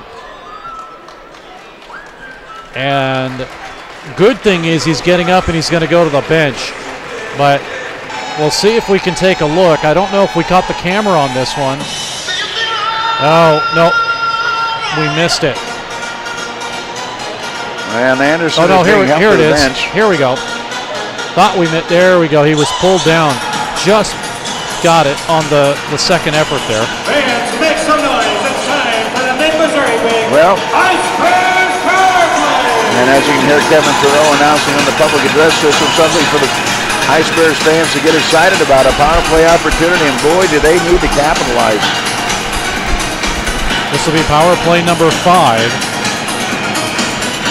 And they have not clicked yet. Lately, Missouri State's power play has been lacking.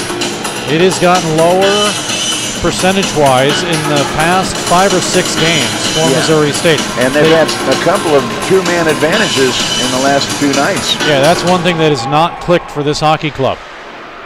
They do win the draw, and they'll start the attack. Deep in the zone, buried in the corner for the moment, as Arkansas tries to stack it up right there and keep the puck from moving. Doing a great job of it so far. Time clicking away. Still battling along the boards. Now finally, the Ice Bears move it to the other side, still trapped along the big yellow line. And they just can't get it out from behind the goal. Now finally it comes out to the point, and here is Bell. Bell sends it in, redirected. Nice redirect by Perron, but Thompson just happened to be in the right place at the right time and kicked it out of there. Back out to Bell. on the left wing now to Josh. He'll rip one off. This one travels up the arm and up high as Thompson makes another big save. Bell tries again, score!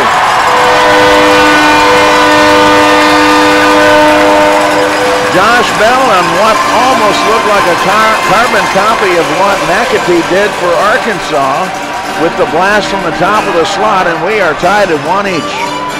That's exactly right, Dan. If you know, it works both ways. If you can try it, we can try it. And Josh Bell just a little bit to the right side of center, but he's able to put it home. And Missouri State has tied this hockey game up at 1-1. Bell will get goal number 13 this season, and the Ice Bears have finally gotten on the board. We'll catch the call from Kevin Thurl in a moment, but it is Josh Bell with his 13th. Missouri State power play goal scored by number 16, Josh Bell. Assisted by number 18, Chris Brown. Time of the goal at 8:59 of the second period. Scored in the power play by number 16. Assisted by number 18. That's a Missouri State Ice Bears goal! And the Ice Bears almost get another one as Lohman had an opportunity, and a toe save by Thompson. Now back down the middle, here's Rubin, and he gets it over on the right-hand side to Schumacher, and his shot goes slightly off the mark, trying to get it back out to the point. It goes all the way down. 10:15 to go in the period, and the fans starting to get a little bit boisterous here as they've seen their Ice Bears tie this game up. Griffin can't get to it. Heiserot's there to help out. Sent right back in, and the Ice Bears goaltender will hold on to it. Give it to Johansson. Good forechecking pressure by Evan Kerr out of Little Rock, Arkansas.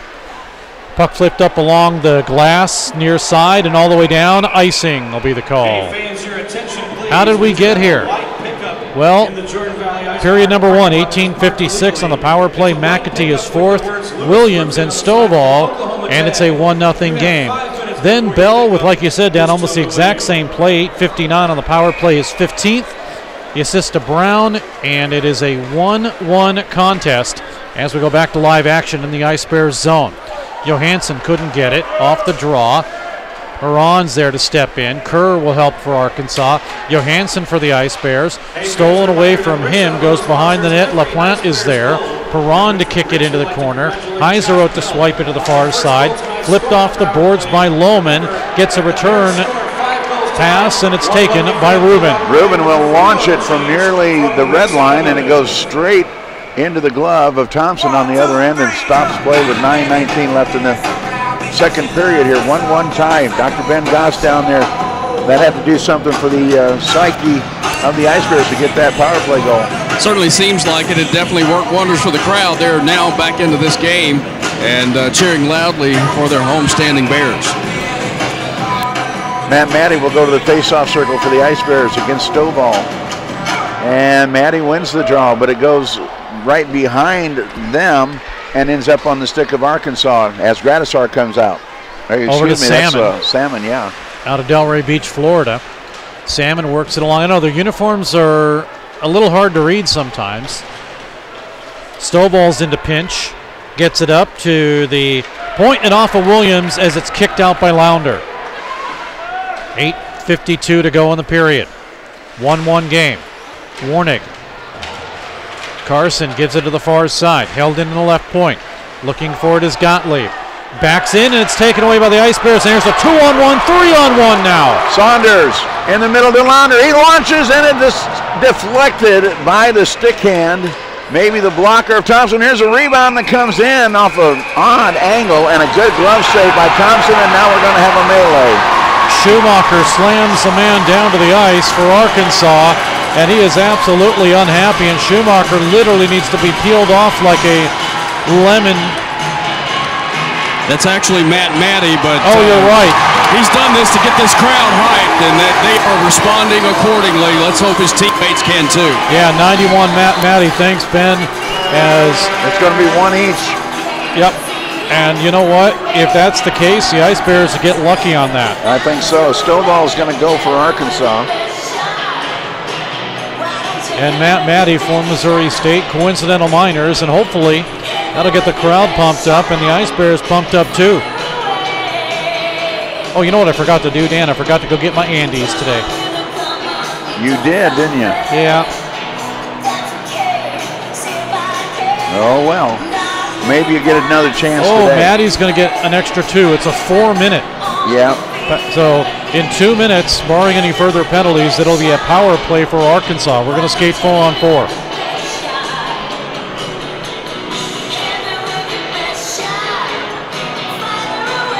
All right.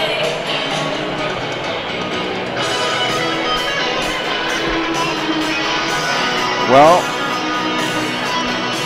yeah, you skate 4-on-4 until that first one is resolved, and then you're 5-on-4. Maddie is going to get a roughing minor. And I don't know if it's a double minor for roughing. We'll wait and see.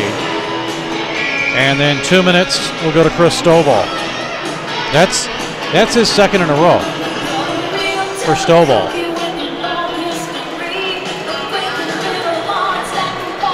There's the face-off. 4-on-4 hockey. We'll catch the call from Kevin Thurrow. 8:24 to go. Penalties on the play to Missouri State number 91, Matt Matty. A 4-minute double minor for roughing. To Arkansas number 8, Chris Stovall, a 2-minute minor for roughing. Time of the penalties at 11:31 of the second period. Selnikov on a short angle almost made it happen. Gets his rebound back, tries a backhanded wraparound, and Thompson is equal to that as well. Puck comes in the Missouri State zone. Here's a shot missing wide by Gradisar. Near side boards, Ice Bears touch it up. We're going to get a penalty. It's a slashing call. On against who? Anderson. Oh my goodness.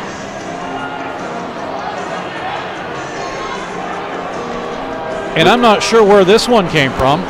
I'm not either. Neither is Chris Brown, who is protesting the two officials greatly, but cannot get a satisfactory explanation to either one of them. Let's take a look at the entire play coming in, and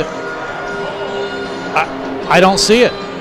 Absolutely don't see it. I don't know where the official got a slashing call from, and if it was behind the play, it would have been called a long time ago. And I still don't see it. Unless they are calling it behind the play. And in a moment, we'll take a look at it one more time. But so now it's a 4-on-3. There is a lot of ice out there to work with right now for Arkansas. As they bring it back into the zone. Here's Bell in his own zone. Able to clear it. Oh, it hit something at the official, I believe. The official, yeah. And the fans getting on him right now. It is a power play, believe it or not, for Arkansas. And it's going to be a 2-man advantage here in just a little bit. 50 seconds. But that is power play number 5 for them. Far side boards. Working it is Keyser.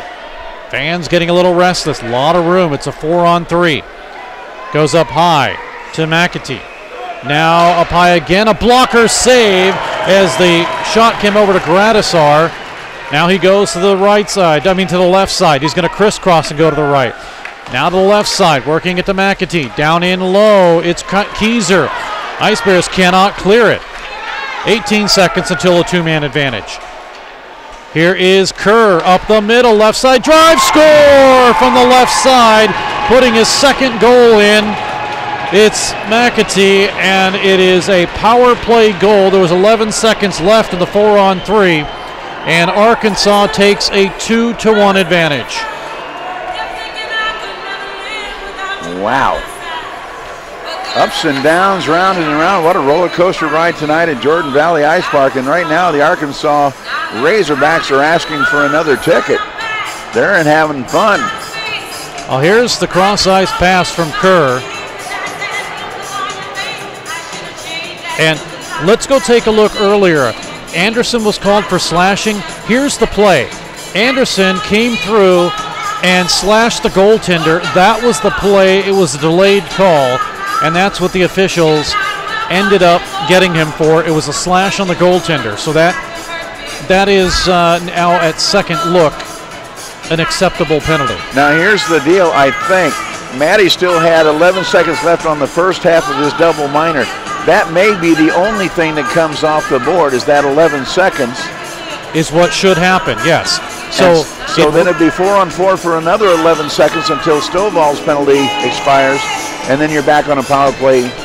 Correct. Once again, am I getting all that right? Yeah, that's exactly what should happen. So there should stay 45 seconds left on the penalty to Anderson and 2 minutes for Maddie. They need to reset that. And the official coming over to talk with the scorekeeper now to make sure we get this right. So this will be power play number 6 coming up. Well, no, I'm not sure which power play we're on now. Okay. They did not take it off the board. They didn't even take the 11 seconds off the board. It's a double minor. I don't get it. Oh, they took off the one for Anderson. They took off the Anderson penalty. Okay, that's fine. Now that means the other one has expired, so now there's just a 2-minute minor. Same difference. Basically the same difference. The Ice Bears actually got lucky on that one. Yeah. They got a better break. Meanwhile, play is underway. It'll go to the far side, drop down in low, and Stovall had it for a moment. It is cleared out to center ice. 6:02 to go in the period. And with 1:26 remaining in the power play on the double minor to Maddie, here comes Arkansas out of their own zone. They're going to kick it up across the line into the zone past Andy Williams of Arkansas. Gradisar to center it, or actually no, that's Salmon to center it. He'll drop it down in low. Power play now has 1:08 remaining. Off of Torin, who is able to clear it and get it out to center ice. 2-1 Arkansas, and they didn't put it up on the scoreboard yet. No, it still says 1-1, but it is 2-1 Arkansas. I'm sure they're trying to figure out what's going on too. Yeah. 51 seconds remaining. And here is Kerr, right side. Kerr looking for some help, swings it around, gets it to the left side. Stovall's waiting, looking, drops it to Kerr. Now with 35 seconds to go in the power play. It comes over to McAtee. Stovall, left side, right side, Kerr in front, drive ball, blocker save. As Keyser got it, and a big save by the Ice Bears goaltender Brady Griffin. Now with 20 seconds to go on the power play. Ice Bears tired penalty killers. Drive in, save, Griffin, rebound. Keyser lost it. It's blocked in front, and Warnig is able to send it all the way down. You know, Arkansas ran the same exact play twice, and they had 2 golden opportunities, and if not for Brady Griffin, this would be a 3-1 hockey game because that play worked to perfection. They got it right where they wanted to get it. They got a good quality shot off, and if not for Brady Griffin, this thing would be 3-1 right now. Arkansas still on the attack. It comes across the line, and Gradisar is there. 4:15 remaining in the period. Sent to the corner, and it is Bratton with it. Bratton tries to work it over to the right side and hops off the stick of Barrett and back out to center ice, but it's picked back up. Here's O'Brien in the middle to Bratton. Backhanded shot, a little on the weak side, handled by Thompson, kicked out of there, and it comes back behind as we're back at full strength. Ice Bears have the puck. Here's Chris Brown skating around behind, tries to leave it for O'Brien, now got it back. On the redeflect, and out in front it comes, and unable to pull the trigger is O'Brien. Back behind the goal, Barrett gets around defender McAtee, and now McAtee gets the last effort at it and pushes it out of the zone. Here's Brown for the Ice Bears at the red line. He'll dump it in. Ice Bears send O'Brien to chase. He can't get there. Barrett will track it down in the corner. He slams his man into the corner, and Lohman had it momentarily, couldn't go. Here's Barrett trying to work through traffic. Loose puck toward the top of the slot and sent back into the corner. Derek Smith can't get there in time, but Lohman does. He tries a backhanded no-look pass. It goes straight on to an Arkansas stick, and the Hogs will have it back. Grabbed down by Gradisar across the line. Gradisar shoots, blocker save, Griffin. Over to Gradisar, who waits for it down low. Sends it to Barrett across the far side boards, held in, taken away briefly, and we're going to get a holding call. Yeah, definitely. Either way, hooking is going to be the penalty. Please begin making your way to the ice level by the Missouri State Bears. 2:44 left in the second period. 2-1 Arkansas. making your way to the ice level. And I have totally lost track of what power play this is. This is going to be power play number 6 for Missouri State. Over 30 minutes of penalties for both clubs. It's games like this when I'm absolutely happy that we have a statistician tonight. No kidding. Immediately, though, it's cleared and sent all the way down. Golden opportunity for Missouri State to tie this hockey game. And fans are getting the money's worth tonight. Bell out of his own zone, working the power play. Gets it to Turin across the line, toe drag. Has it knocked off his stick by DeGuire. Here's the chant from the Ice Bears we've been waiting for all night, but the puck cleared out on goal all the way down to Brady Griffin. 2:12 to go. Fans starting to yell, "Let's go Bears." 1:27 remaining in the PP for Missouri State. Bell lead pass to Brown, left side. Brown gets shucked at the blue line, kept possession. Rebound out in front after an initial shot is held onto by Thompson. Turin gets shoved and gives a right haymaker in return, and now we're going to get more penalties. And I think it's only going to be against Turin. Yep. He got inadvertently shoved after the play, and he retaliated with a right cross, and he will go to the bottom. Well, did they get DeGuire too? They did get Alex DeGuire. I am very surprised. And somebody's got a misconduct coming on top of everything else. Let's go between the glass start to Ben Goss. Did you see who got that misconduct?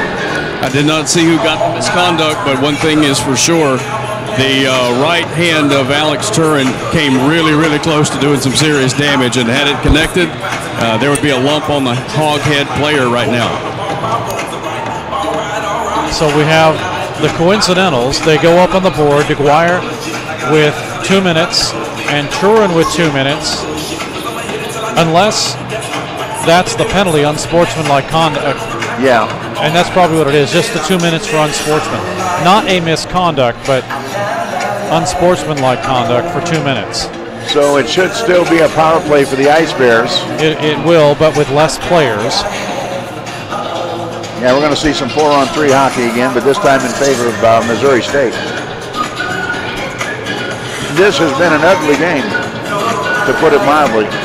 And Arkansas apparently likes to play ugly. Not that the Ice Bears haven't been ugly too. I'm saying it's going both ways here. And it seems to be fitting Arkansas a little bit better than it has the Ice Bears. Just not the same. You called it right from the start of this, Steve. Not the same game at all tonight. You knew it was going to be a different kind of game, and it is. And quite nasty, to be honest with you. As we'll go back to work on the power play for the Ice Bears, and they win the draw, and Schumacher has it on the left point. And he'll give it to Bratton. Bratton goes down low. Penalties on the play to Missouri State. To Bratton. 10, Alex Turin. Schumacher. A 2-minute minor for Barrett on the left wing. Ice Bears just kind of standing around. Barrett finally launches a shot. It's knocked down immediately, and it comes outside the zone. And Schumacher will have to retreat. 50 seconds worth of power play time remaining, and the Ice Bears now stuck at neutral ice. And that should have been a trip. I don't see an arm up. Yes, we get it. Here's O'Brien coming in on goal, and he took Thompson out of position but couldn't launch the shot, as Thompson with a nice poke check to keep the goal from happening. But we are going to get a penalty against Arkansas. Dan, to catch up, Turin was also announced with a 10-minute misconduct. So that is 10 minutes, or 10 penalties, 46 minutes for the Ice Bears. And with this new tripping penalty, now this is a stacking penalty. And this is going to be an interesting scenario, because if we can get a look at the scoreboard, we already have 2 penalties up on the board for Arkansas. Gradisar has 41 seconds left. DeGuire has 127. There is a new fresh penalty to Stovall, apparently, for tripping. This is a stacking penalty. Missouri State will still continue to play with Arkansas being 1 man short. They cannot get a player out of the box because of the fact that the penalty stacks up. So Yeah, we've finally done it. We have more penalties than we have space on the board. So when that 41 seconds expires for Gradisar, he must stay in the penalty box. He cannot leave, or it's another penalty because of the stacking penalty. So Missouri State now with a golden opportunity. In 127, they will have a two-man advantage, but right now they have a one-man advantage and a great opportunity. The officials are explaining it to the Arkansas bench in Andrew Falls. This is the second time we've had a stacking penalty, and immediately off the draw, though, Arkansas does clear it. So Missouri State with a golden opportunity and Bell to carry it in left side. He'll wait for Anderson to cross the line, gives it to him. Now they go on the other side. Here's Chris Brown, back to Josh Bell. Down on the left wing, skating out from behind is Salnikov. All the way to the right side. Salnikov looks in, looks for somebody to center to, goes all the way around behind the goal, comes back out to Bell, and a player pushed down in front of the crease is Anderson, and the shot launched by Chris Brown is right into the midsection of Thompson, who makes the save and hangs on.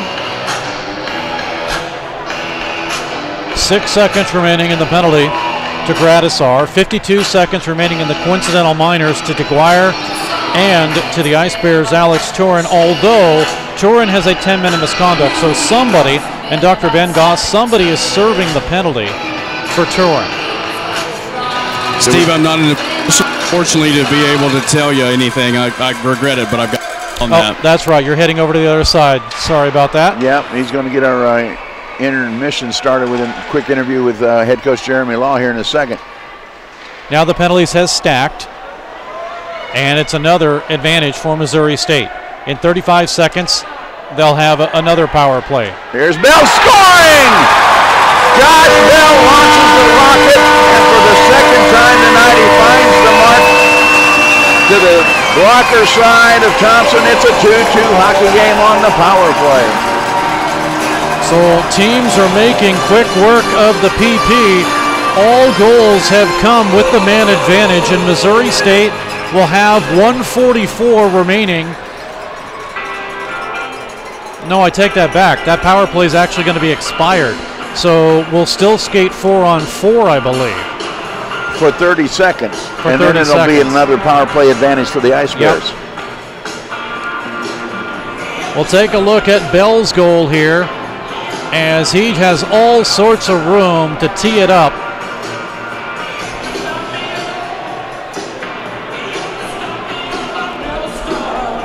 This may end up being the longest non-overtime game we will see this year. It better not be, because we have an Ice Bears coaches show to head to tonight.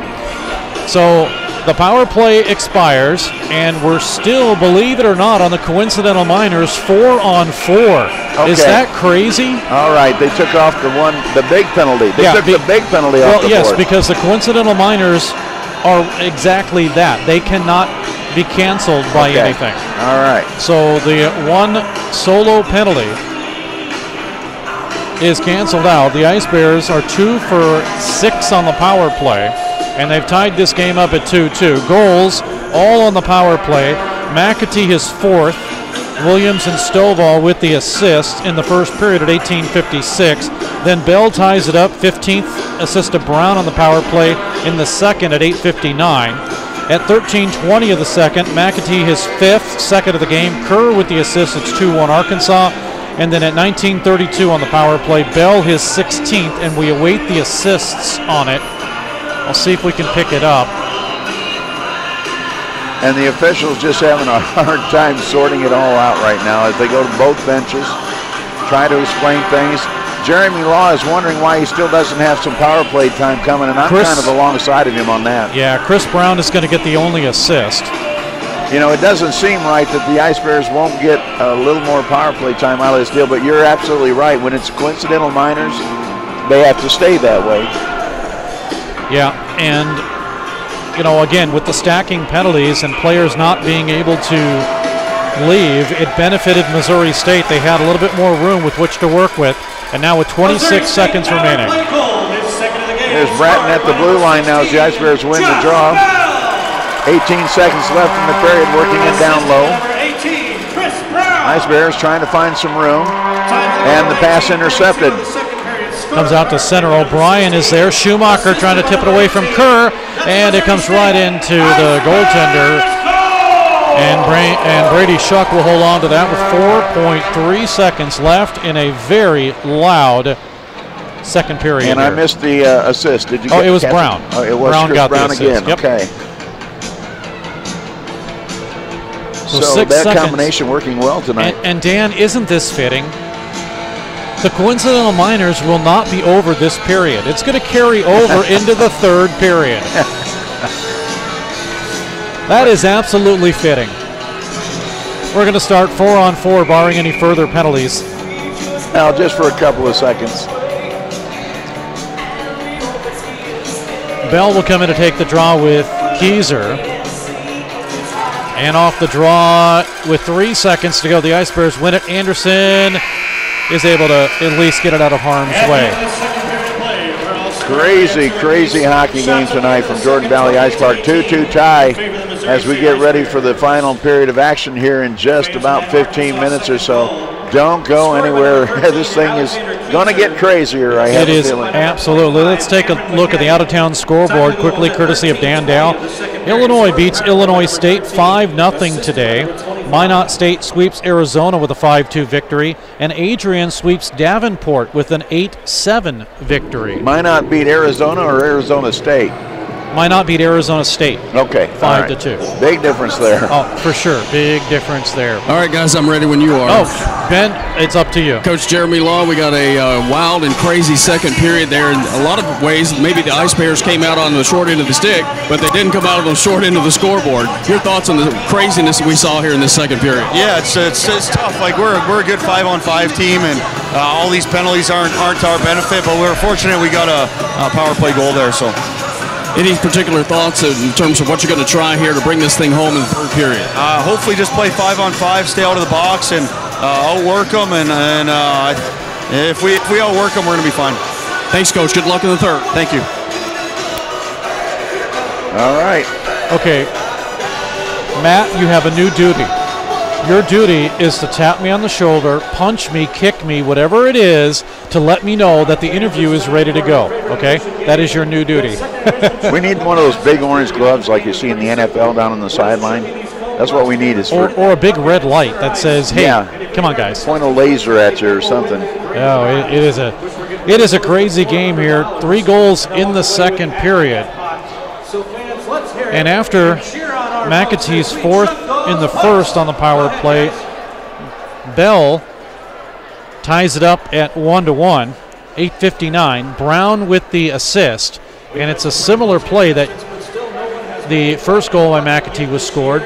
Then McAtee says, I'm not finished yet. 13:20 is 5th. Kerr with the assist on the nice windup. And it is a 2-1 game. And then the Ice Bears come back with Bell's goal to tie it up at 19:32 on the power play. Bell's 16th of the season. And that's where we end up right now after 40 minutes of play. So basically McAtee and Bell are tied at 2 apiece. Pretty much. We are going to verify the McAtee second goal because it was not put in the scoring booth or the scoring sheet as him. It was put as Young. I'm going to verify that. But right now, we'll go with what you say. We'll take a break, and when we come back, we'll replay an interview we had with Dan Ryder, who is the general manager of the Springfield Cardinals. We'll do that in a moment. Now playing at Mediacom Ice Park in Springfield, a new ice age. It's the Missouri State Ice Bears hockey. Now through February, exciting, hard-hitting, fast-paced collegiate hockey, Ice Bears style. Get your advance tickets at Missouri State Tix box offices or call 417-836-7678. Tickets also available at the games. There are no speed limits at Mediacom Ice Park when you see Ice Bears hockey. Well, it is our pleasure now. We have a lot of people that end up joining us.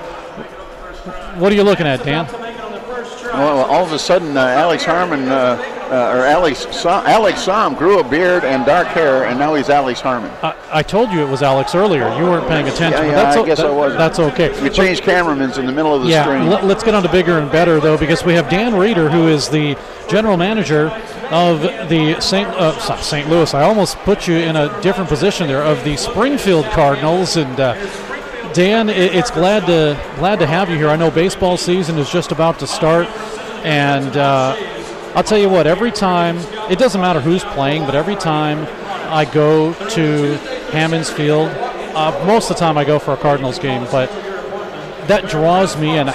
What's it like to play in such a great facility as Hammons Field? You know, I think the field itself is maybe the best in all of baseball, Major League, Minor League, and I think that our groundskeeper and his crew, there's a reason they keep winning Field of the Year awards. And I think when it comes down for Missouri State, what an amazing recruitment tool to be able to bring players in there in high school and be able to show them this field that's, keeps winning best field in AA. And I think the other testament to the field itself has been when you ask other players that aren't Cardinals their favorite minor league stadium, they say Hammons Field. And I think the amount of work that goes in there was one of the two things that surprised me the most about working with baseball. The groundskeepers are so passionate. They don't just mow the grass, it's a science. And they work so hard at it, and I'm glad that that's something you notice, because they do. They work tirelessly. They're watching apps on their phones for weather.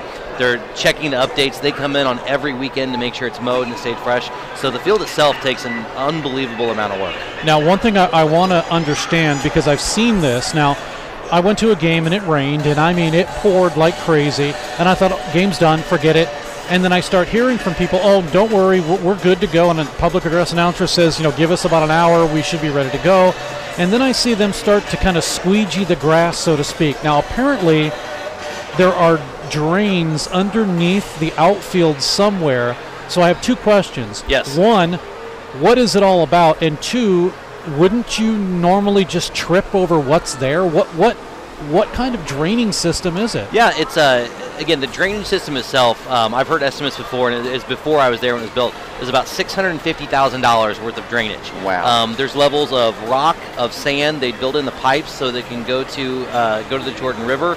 And so whenever you have that in there, it's built in almost the diamond, how it's kind of the diamond shape. There's both left field and right field, and you take those squeegees and you move it in there. But on top of it, you kind of have what you think of as a typical drain. There's actually a thin layer that you put back over it, so the field plays, so if a player is running over it, he doesn't trip on one of the drains. But man, I'll tell you, you're kind of breaking my heart talking about the tarp. I hate that thing. Probably the things I hate the most in my life is the number one, the tarp. Again, it's a necessary evil that it does allow us to be able to play more. But man, I hate that tarp, and the hardest thing that I have to do in my entire job, the hardest thing as a general manager is dealing with weather. Because you want the players to be safe, you want the fans to be safe, you want people to get their money's worth, and it's such a hard decision on if you're going to delay it, if you're going to cancel it. It is the least favorite part of my job, but I am glad that we have that drainage system so that we're able to play it and to get as many games in as possible. Oh, it absolutely phenomenal. I remember it was a situation where you had to get 2 games in. It had to do something with your standings, whether you're not you were going to make the playoffs or something like that, and you had to get those games in. You could have played the next day, but then you were going on the road. It was some strange, crazy thing where you had to get a game in that night, and it was raining.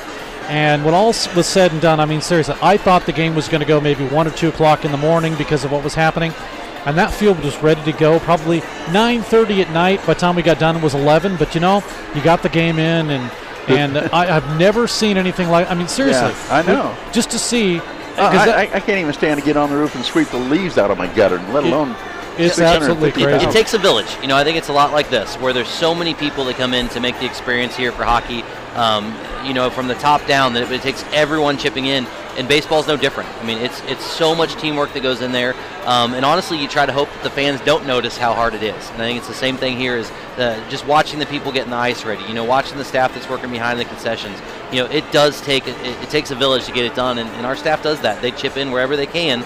Because the number one thing we always say is if the game doesn't happen, nothing else matters. Well, let's get down to the brass tacks here. When do you get to play on that beautiful field this year? Our home opener is going to be on April 11th. So the Bears are going to be playing a little bit before that. I believe they start at the end of this month. So baseball's coming. It's coming fast. I know that actually Missouri State, they started on the road today. But our home opener for this Cardinals is going to be on April 11th. So we are gearing up for it. We're really excited. We're kind of having a bold statement this year when we're telling people don't buy season tickets.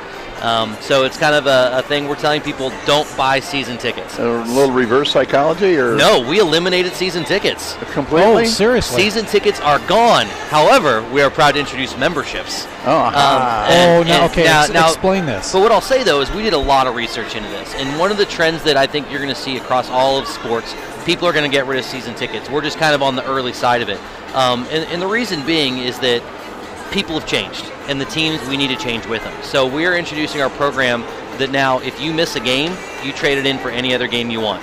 If you don't like the games that are in your package, trade it for any other game you want. But I think the really cool part about it's going to be is that you can buy a package that's only 2 games a month, but then you're going to get a card and you can walk into every single game. So even though you might only have, the 2 games a month, you can walk in every Friday night to watch every fireworks show. You can come in on every Thursday night and eat some dollar brats and go home. So we're really excited. This is going to be one of the most innovative ticket programs in the entire country. Okay, and it starts with don't buy season tickets. Okay, I am interested in this. Now, how does that work? What's the cost? The cost is $95 for the entire year. So $95, you're going to get seats to 2 games a month, which is 10 games, but then you have that access pass to walk into all 70 Cardinals games. Now, do you pay extra with the extra games, or what's that? It's free. You don't pay extra for the extra games? No, you're going to have your seats for those set number of games, but then you're going to have a pass and to come in for general admission. It's general admission. It's kind of the benches along the back. It's the grass area. We're working on making some improvements so the standing areas are a little bit better. But we're extremely excited, and we think that the key to this is that we're stopping to sell a product that we tried to sell, and we're trying to give people a product that they want that works for their schedule. And that's kind of one of the things we've realized is we want people to control their schedule, not listen to what we tell them it is. So we're very excited for this. I think that is a phenomenal idea, and I'll be the first to sign up, because for $90, I mean, you're going to pay, let's say you pay 95? 95. Okay, I'll pay the extra 5 too. But it's not enough to be careful. I mean, you're ready. I'll take credit cards on the spot. I mean, again, I'm a salesman in nature. All right, here you go. Here's my credit card. But seriously, because you pay. Okay, so you pay $13 for a ticket. Now, if you're locked into 13, and I know you get a little bit of a discount with a season ticket, but let's say for the topic of conversation, 10. So to make it easy, you're locked in to 10 tickets for how many home games normally? Normally we have 70 home games, but this package is for 10 of those 70. Okay, so that's like a $700 investment.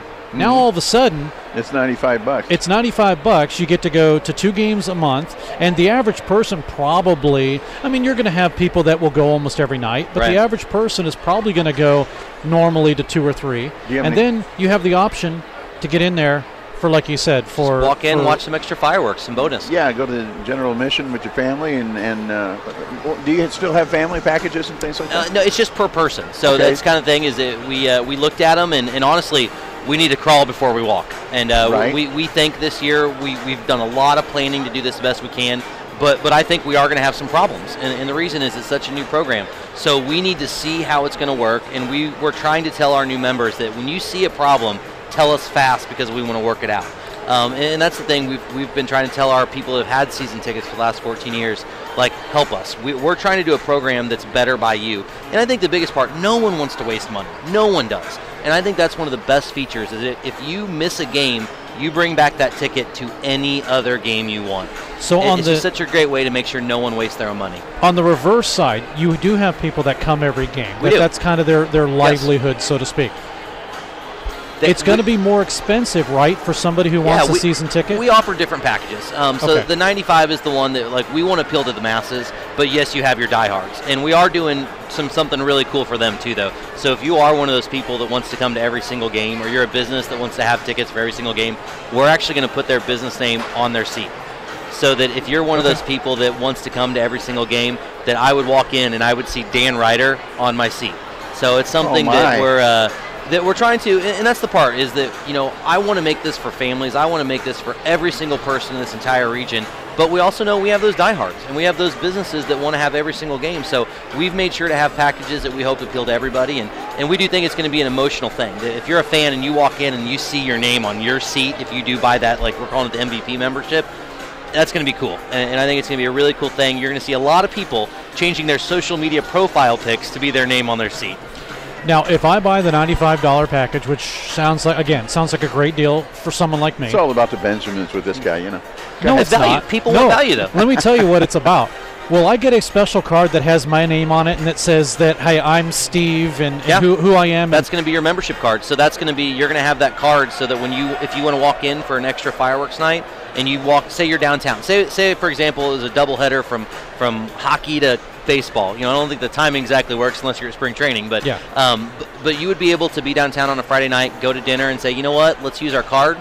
Let's walk in and watch some fireworks just for some extra fun. So, but yes, your name will be on that special membership card so you can get your bonus baseball. I like it.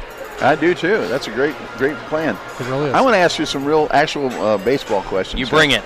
I have always wondered about being a coach in a farm system for a Major League Baseball team, or for hockey, or for any other sport for that matter. To me, that seems like a harder job than actually being on the top level, because you've got players coming, you've got them going, they drop down, they raise up, and you never have the same team all season long. How do you maintain a certain level and a certain amount of success when you don't know from week to week for sure who you're going to have on the roster? You know, it always starts at the top. And what I mean is that when you're a coach at one of those minor league levels, you have to buy in to what the parent club's doing. And you understand that the greater good is wins in the big leagues, not wins in the minors. And that's what they do. I think every coach we've ever had, every manager we've ever had, believes in what the St. Louis Cardinals are trying to do to be able to win their next World Series. And, you know, when you mention which one's harder, what I'll say is that when you're at the top, yes, your guys, they're the best of the best talent. However, can you imagine dealing with the media scrutiny that they do nonstop? The pressure that they have to win.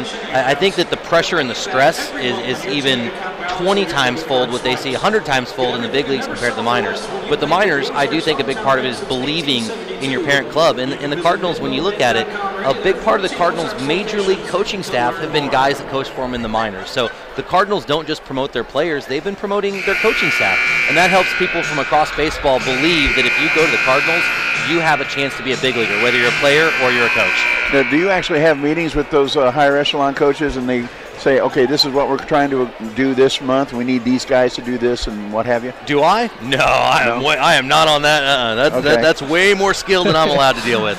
Way more skilled. But that's the part of the business in the baseball. And I'm privy to some great conversations. I'll tell you guys, John Mozeliak, the president of baseball operations for the Cardinals, I don't know if I've ever been around someone that I just want to shut up and listen to. And the reason being, he's so smart and he's such a great leader, and he brings a vision to everything he does, and people want to be around him to buy into that vision. So as a Cardinal fan, and I am a fan, I feel great with the state of the organization, knowing it's led by the DeWitt family and John Mozeliak with the baseball operations. What are some of the names we have to look forward to this season? Some of the guys that you think are going to do an outstanding job for the Cardinals organization? I have no idea yet. And I say that because when you go to spring training, you don't know who's going to end up on your minor league roster. A few years ago, for example, we were telling people, Michael Wacha is going to anchor our rotation. This guy's going to be amazing.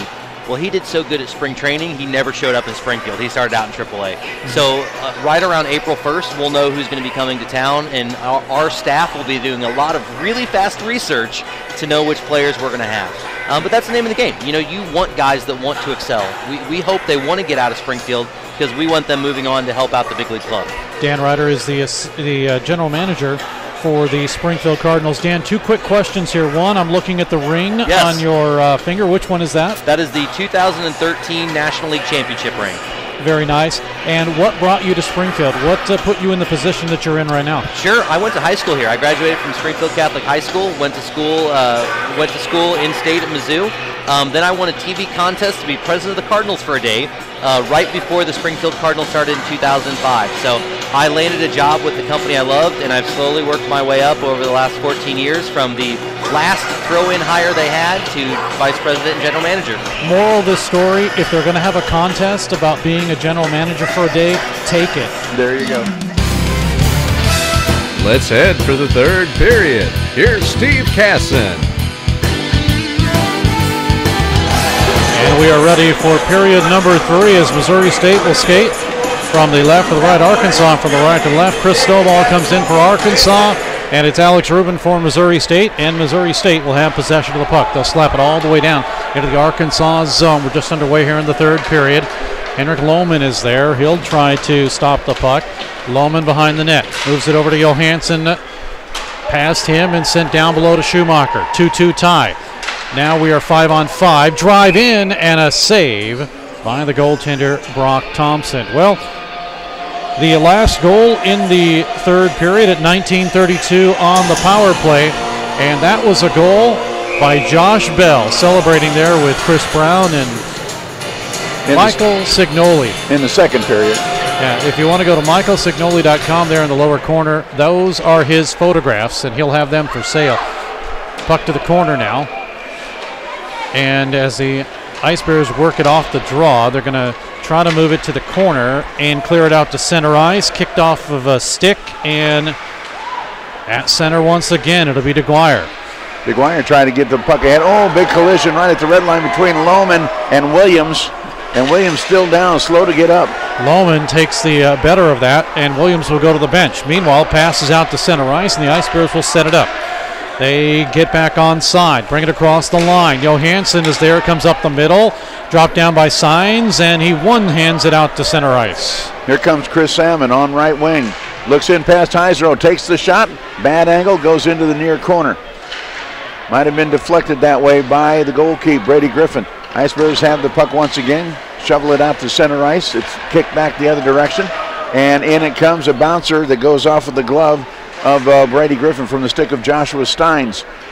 Steins has it back, centers one through, nobody there. McAtee will have to chase it down in neutral ice. Yapello with it. Now he headmans the puck. Streaking in on the left side is Evan Kerr, and he gets one out in front, and a great stick save that time down low by Brady Griffin as they had him point blank. Here it comes across the line, tipped in, and a big save there, steered aside by Brock Thompson. Ice Bears putting the pressure on, but Arkansas Signs is able to get it out to center ice. Comes back in the zone. Missouri State to work it to Lounder. Lounder could not get past Yapello. They'll break it off the boards to Signs, and it's out to center ice. And Anderson flips it up high and chopped and played with a high stick. But the Ice Bears take control, so no high stick. We come again across the line into the Arkansas zone where it's cleared by Keyser out to center. Now back into the Arkansas zone. Line change for Missouri State. 17:30 to go in the period. Yapello. They'll work it to the corner, but held in by Bell. Drop down in low behind the net. McAtee with it. He does have 2 goals confirmed. It is basically McAtee 2, Bell 2. Puck is cleared out to center off the glass, and Brown will gain. Chris Brown has it. Goes back behind the goal. I was laughing a moment ago because that hasn't been the most obvious high stick I've ever seen in my life. He literally tried to swipe at it 8 feet above his head, as finally we get a whistle on an offside. And the Ice Bears touched it, so it waved that off. Wants to try this great game of hockey. We want to invite you to our Try Hockey for Free Day on Saturday, 29-19 shots on goal in favor of the Ice Bears, but it's a 2-2 hockey game here at Jordan Valley Ice Park. I'm Dan Lee along with Steve Casson. Our statistician, and boy, is he working overtime tonight, Matt Reisner. On camera, Alex Harmon, and between the glass, Dr. Ben Gossman. We'll get to him in a moment as the Ice Bears get pinned in their own zone right now. Arkansas back on the attack. Here's a shot launched from the left point off the stick of Gottlieb, and Dakota couldn't make it happen. Loose puck out in front, swept aside by Derek Smith. He'll chase it down himself, and it trickles out of the zone. Arkansas will retreat momentarily. Now they bounce one off the boards. Looking for Connor Manson, seeing his first action, I think, tonight. And Arkansas comes away with the puck. Here's a shot from the left side that sails up high and all the way back out. Now intercepted by Barrett. To O'Brien. Back to Barrett. Across the line to Barrett. He shoots, glove save as the Ice Bears B-line works it. 16-12 to go in the period. And Dan, the music's getting louder. There's nothing we can do about it. I don't know what's happening here. It is just getting louder. I don't know if the 11 comes in at the end of the third period or what, but yeah, they seem to be turning it up little by little throughout the contest, and now it gets a little bit difficult to hear. Take a look at the out-of-town scoreboard courtesy of Dan Dow. Liberty sweeps Delaware 4-1. Ohio sweeps Iowa State 2-0, and Drexel sweeps NYU 5-3 with a win tonight. Play is underway with 16 minutes now to go in the third period in a 2-2 hockey game. And in less than an hour and a half, we're supposed to be at our Ice Bears Coaches Show at Civil Kitchen and Tap. So hopefully things will cool down here in the period. Bouncer that comes in, Ruben almost deflected Johansson's shot, and a good save there by Thompson. Puck is cleared out to center, and the Ice Bears ride it all the way along the blue line. Foster gave Ruben a shove, and the Arkansas Razorbacks have the puck now as Stovall's attempt is deflected up into the netting off the stick of Ruben. 15:31 left, third period, 2-2 tie. Arkansas giving it all they got tonight. Last night, the Ice Bears had a 4-1 lead with under 4 minutes to go, and Arkansas fought back to make it a contest. 4-3 was the final. And tonight, even closer. It's going to be a nail-biter. It is a nail-biter. As the Ice Bears win the draw, Sam Heiseroth shovels it around behind the goal. It's loose. Arkansas comes up with it, trying to sneak a pass through from the other side, but the Ice Bears intercept. Puck across the line into the zone. Arkansas able to break it up. That was Stovall who sends it all the way down. And do we get an icing? Yes, icing with 15:07 to go in the period. Shots are 31-20 in favor of Missouri State as we came into the period at 28-18. But it's still a 2-2 hockey game. They broke another puck, so we get a replacement, and we'll face it off to the right of Thompson. Let's go between the glass, Dr. Ben Goss. If he can hear us. May not be able to hear us down there right now. Here we go. Okay. About that, the mic was not being my friend for a moment. We want to thank everybody who has participated in the Ice Bears PK Challenge tonight. These fans have pledged funds for successful Ice Bears penalty kills, shorthanded goals, and zero penalty games, which will help fund nutritional meals for the Ice Bears when they are on the road. Pledge funding can be made at 3 maximum levels per game, $10, $20, and $50. Find out more about how you can help feed the Bears when they're on the road at msupkchallenge.com. Also to remind you that our next broadcast on Web Sports Radio will be Thursday, February 21st from the John L. Wilson Arena up in Jamestown, North Dakota. And we'll also have a game from Minot, which is 40 miles from the Canadian border. And Dan, I am prepared. I just bought a heated jacket. Oh boy. And a cap style. Oh, as Sasha Perron comes in, I bought a cap style hat that has fur in it. Anderson got a shot while I was trying to get that one out, and it was blocked in front. And Missouri State, it never fails. I'm trying to tell you something, and the Ice Bears have to go on a rush. Yeah, a stupid hockey game gets in the way, doesn't exactly. It? Here comes Salnikov, tips it into the near side corner. Off of his stick, and it's out to center ice, and it'll be grabbed by Keyser. Keyser drops it off behind to Evan, and Evan's shot is checked up by a defensive stick. It comes up the other way, and the Ice Bears will try to dump it long. Into the zone, they do get it. Oh, nice pass by Salnikov just under Bell's stick. Now Bell will have it. He'll work it down in low, tries to get around Yapello. He does, Signs is there, and it's held in. Perron, he'll move it past Yapello. Bell comes in to push it. Now Salnikov works it. Ice Bears tied 2-2 with Arkansas. It's basically Bell 2 and McAtee 2. Both have been goal scorers. Puck comes down in low. Bell with a backhander. It missed. Taken away by McAtee. Cleared to the corner. Held in by Brown. He shoots in, and a glove save by Thompson. He'll hold on. Some good opportunities there for the Ice Bears, just not able to make that final connection. For the Ice Bears Coaches Show, hosted live by Steve Casson at Civil Kitchen and Tap, located in downtown Springfield, just off the square. You can get up to speed on all the Ice Bears talk tonight at Civil Kitchen and Tap. If you can't make the show in person, then listen live to the show live on the Jock 98.7, starting at 10:30. There you go. Plug for the Ice Bears Coaches Show. We hope starting at 10:30. Yeah, really. Near side boards, Derek Smith. Smith with it. He shoots, blocker save. Rebound, bouncer, and a backhander on a second attempt by Delisle is cleared to Gradisar. Gradisar in by himself, looks, shoots. Where did it go? It didn't go in. It was a pad save, that's for sure. The whole net came rocketing off of the post. Gradisar in all by himself. Ice Bears win the draw. Can they get it out of the zone, though? Yeah, they do. They flip it up. Barrett gets tripped up, or held, actually, or hooked. One of the three. I think it's going to be a hooking call. And it is going to be on Gradisar, and it's going to be a power play opportunity for the Ice Bears.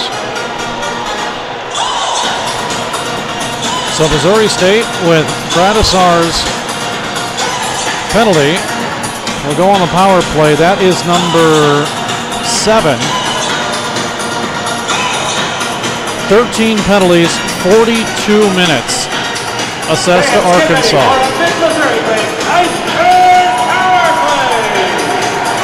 So Missouri State with a chance to take the lead here. 13:09 remaining in the period. And off the draw, the Ice Bears momentarily win it. It goes to the corner and out to center ice on the right point, taken away by Sines. And Keyser will shovel it down into the Ice Bears zone. Griffin to play.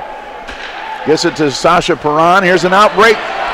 For Salnikov, he shoots, missed left. Anderson to grab. Perron in front, gives it to the trailer Bell, it's blocked.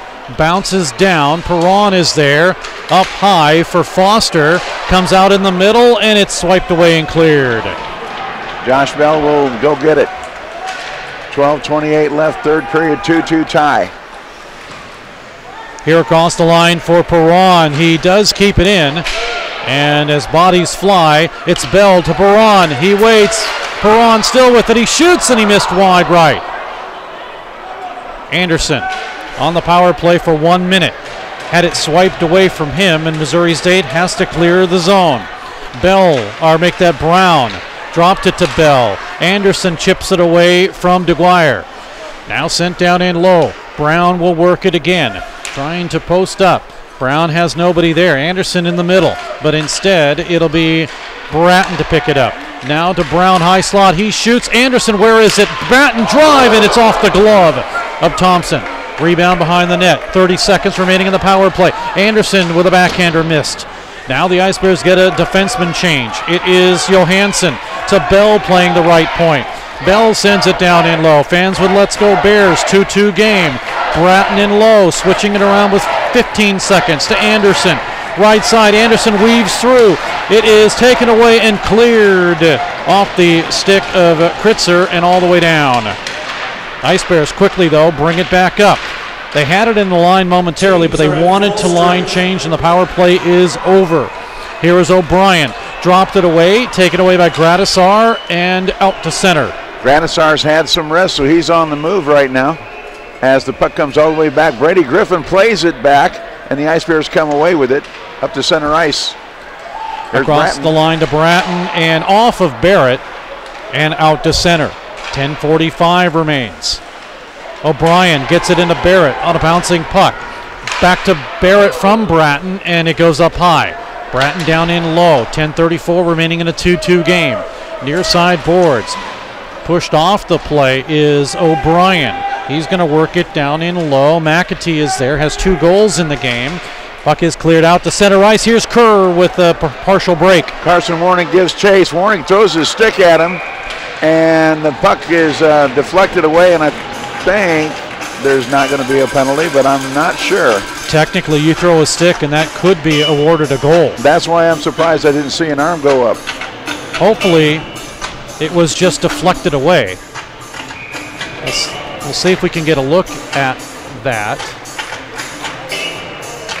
Face off to the left of Brady Griffin. 2-2 tie, 10:16 left in regulation. Ice Bears win the draw. Oh, you know, his arm, as he tried to swipe at it, the stick was kicked away from him. Okay. So but it looked good. Yeah, it looked like it might have been a penalty, but we'll take it. Still 5-on-5 hockey. Ice Bears trapped in their own zone now as Rubin can't get to the puck in time. It goes back into the zone. Arkansas has it on the attack on the left point with Gottlieb, and Dakota Gottlieb sends it deep into the corner. They'll scrum for it there. Comes back out to the point. Dakota launches another shot. This one wide to the left. Bounces out the other side. Ice Bears cleared as far as the red line, but can't get to it after that. Big shot coming in from way outside. bounds off of the end board and right into the glove of Brady Griffin, and he'll stop action with 9:27. No, he didn't. He dropped it off. Still going. And the Ice Bears will dump it in with Lohman. 9:20 to go in the period. And Missouri State with a line change. It'll come over now to Trevor McLean, who is able to get it out to center. Lohman had it momentarily. Chipped right back off of his stick. Out at the red line, here it comes. LaPlante tries to work it down low. It'll sail into the corner. Turin hauled down from behind. We're going to get a penalty. And it comes back the other direction. And it's touched up. Wait. Well, okay. He didn't want to touch it. Yeah, but it doesn't matter because it's a tripping call, and that means the power play face-off will stay in the Arkansas zone. And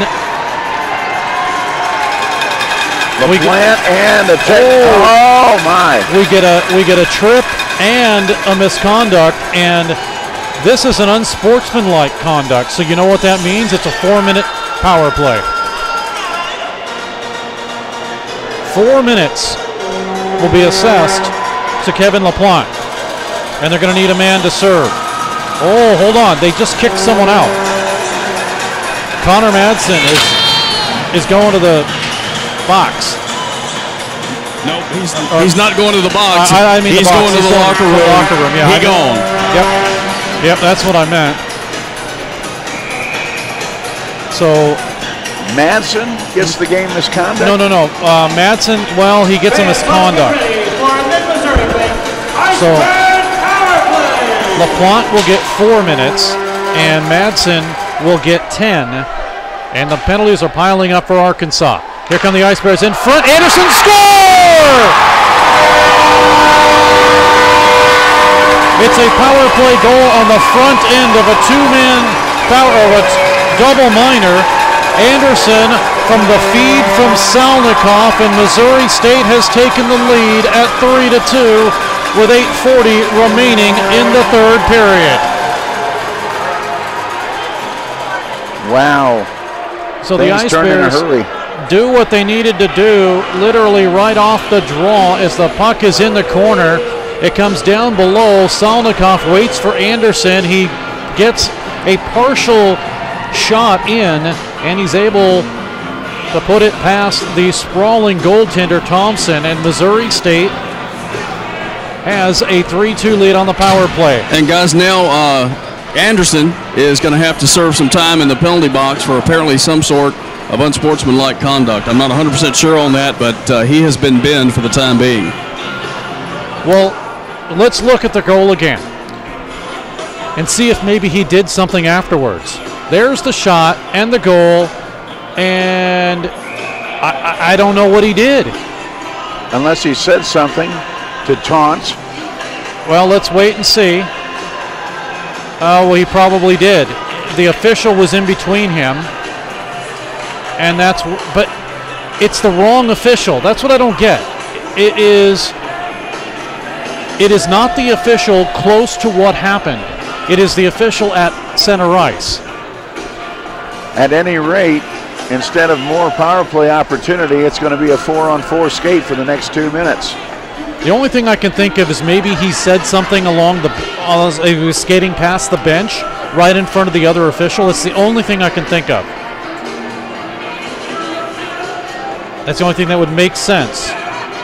Whatever it was definitely ill-advised because it takes away another opportunity from the Ice Bears. And now we'll skate 4-on-4 for the next 2 minutes. It is, however, a 3-2 hockey game at the moment with the Ice Bears up on top for the first time today as they send it into the zone. And it's going to be an icing call. Arkansas number 12, Kevin LaPlante. Initially a 2-minute minor for tripping and a 2-minute minor for unsportsmanlike conduct. And a number 16, Connor Madsen, a 10-minute misconduct. Time of those penalties at 11:10 of the third period.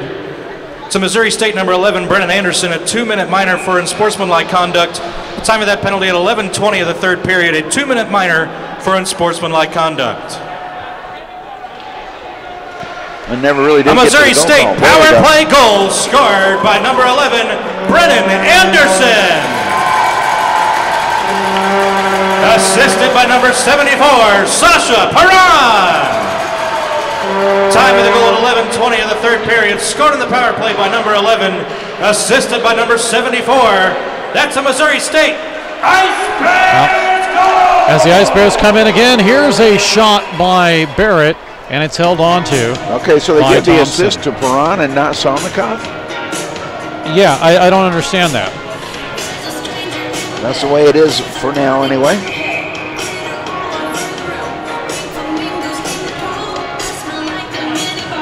.136 left on the balanced penalties. Coincidental minors. 8:16 left on the third period clock, and the Ice Bears with a 3-2 lead.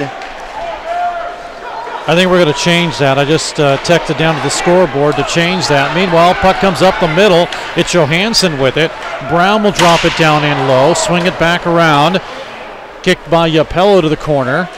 Williams is there. McAtee intercepts for Arkansas, and Stovall will spin it around and work with it out of his own crease. Oh, there's a nice pass and a big break for Williams, and Andy Williams in on goal, moves, and sticking out the big wood chopper is Brady Griffin to stop that attempt. What a great decision by Griffin to go aggressive and stop the on-rushing player.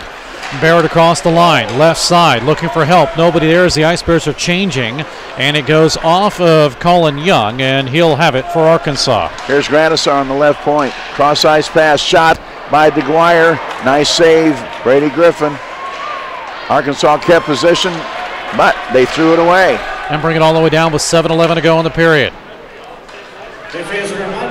Here's DeGuire trying to start the charge at the red line. Goes right side, gains the zone, takes the shot, stick save.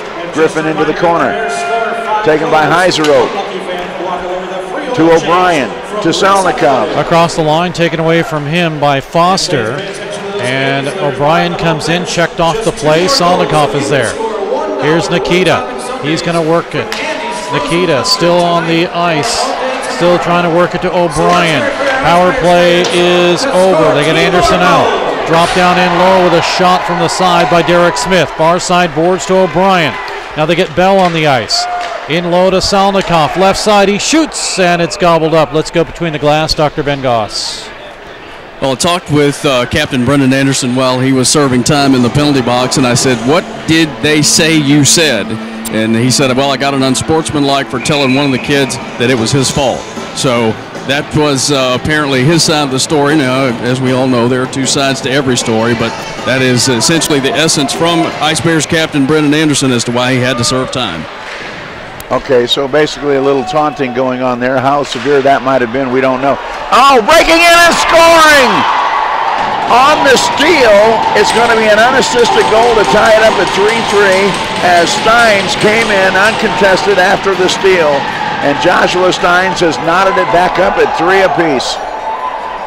Something Missouri State did not want to have happen after all the momentum was going their way.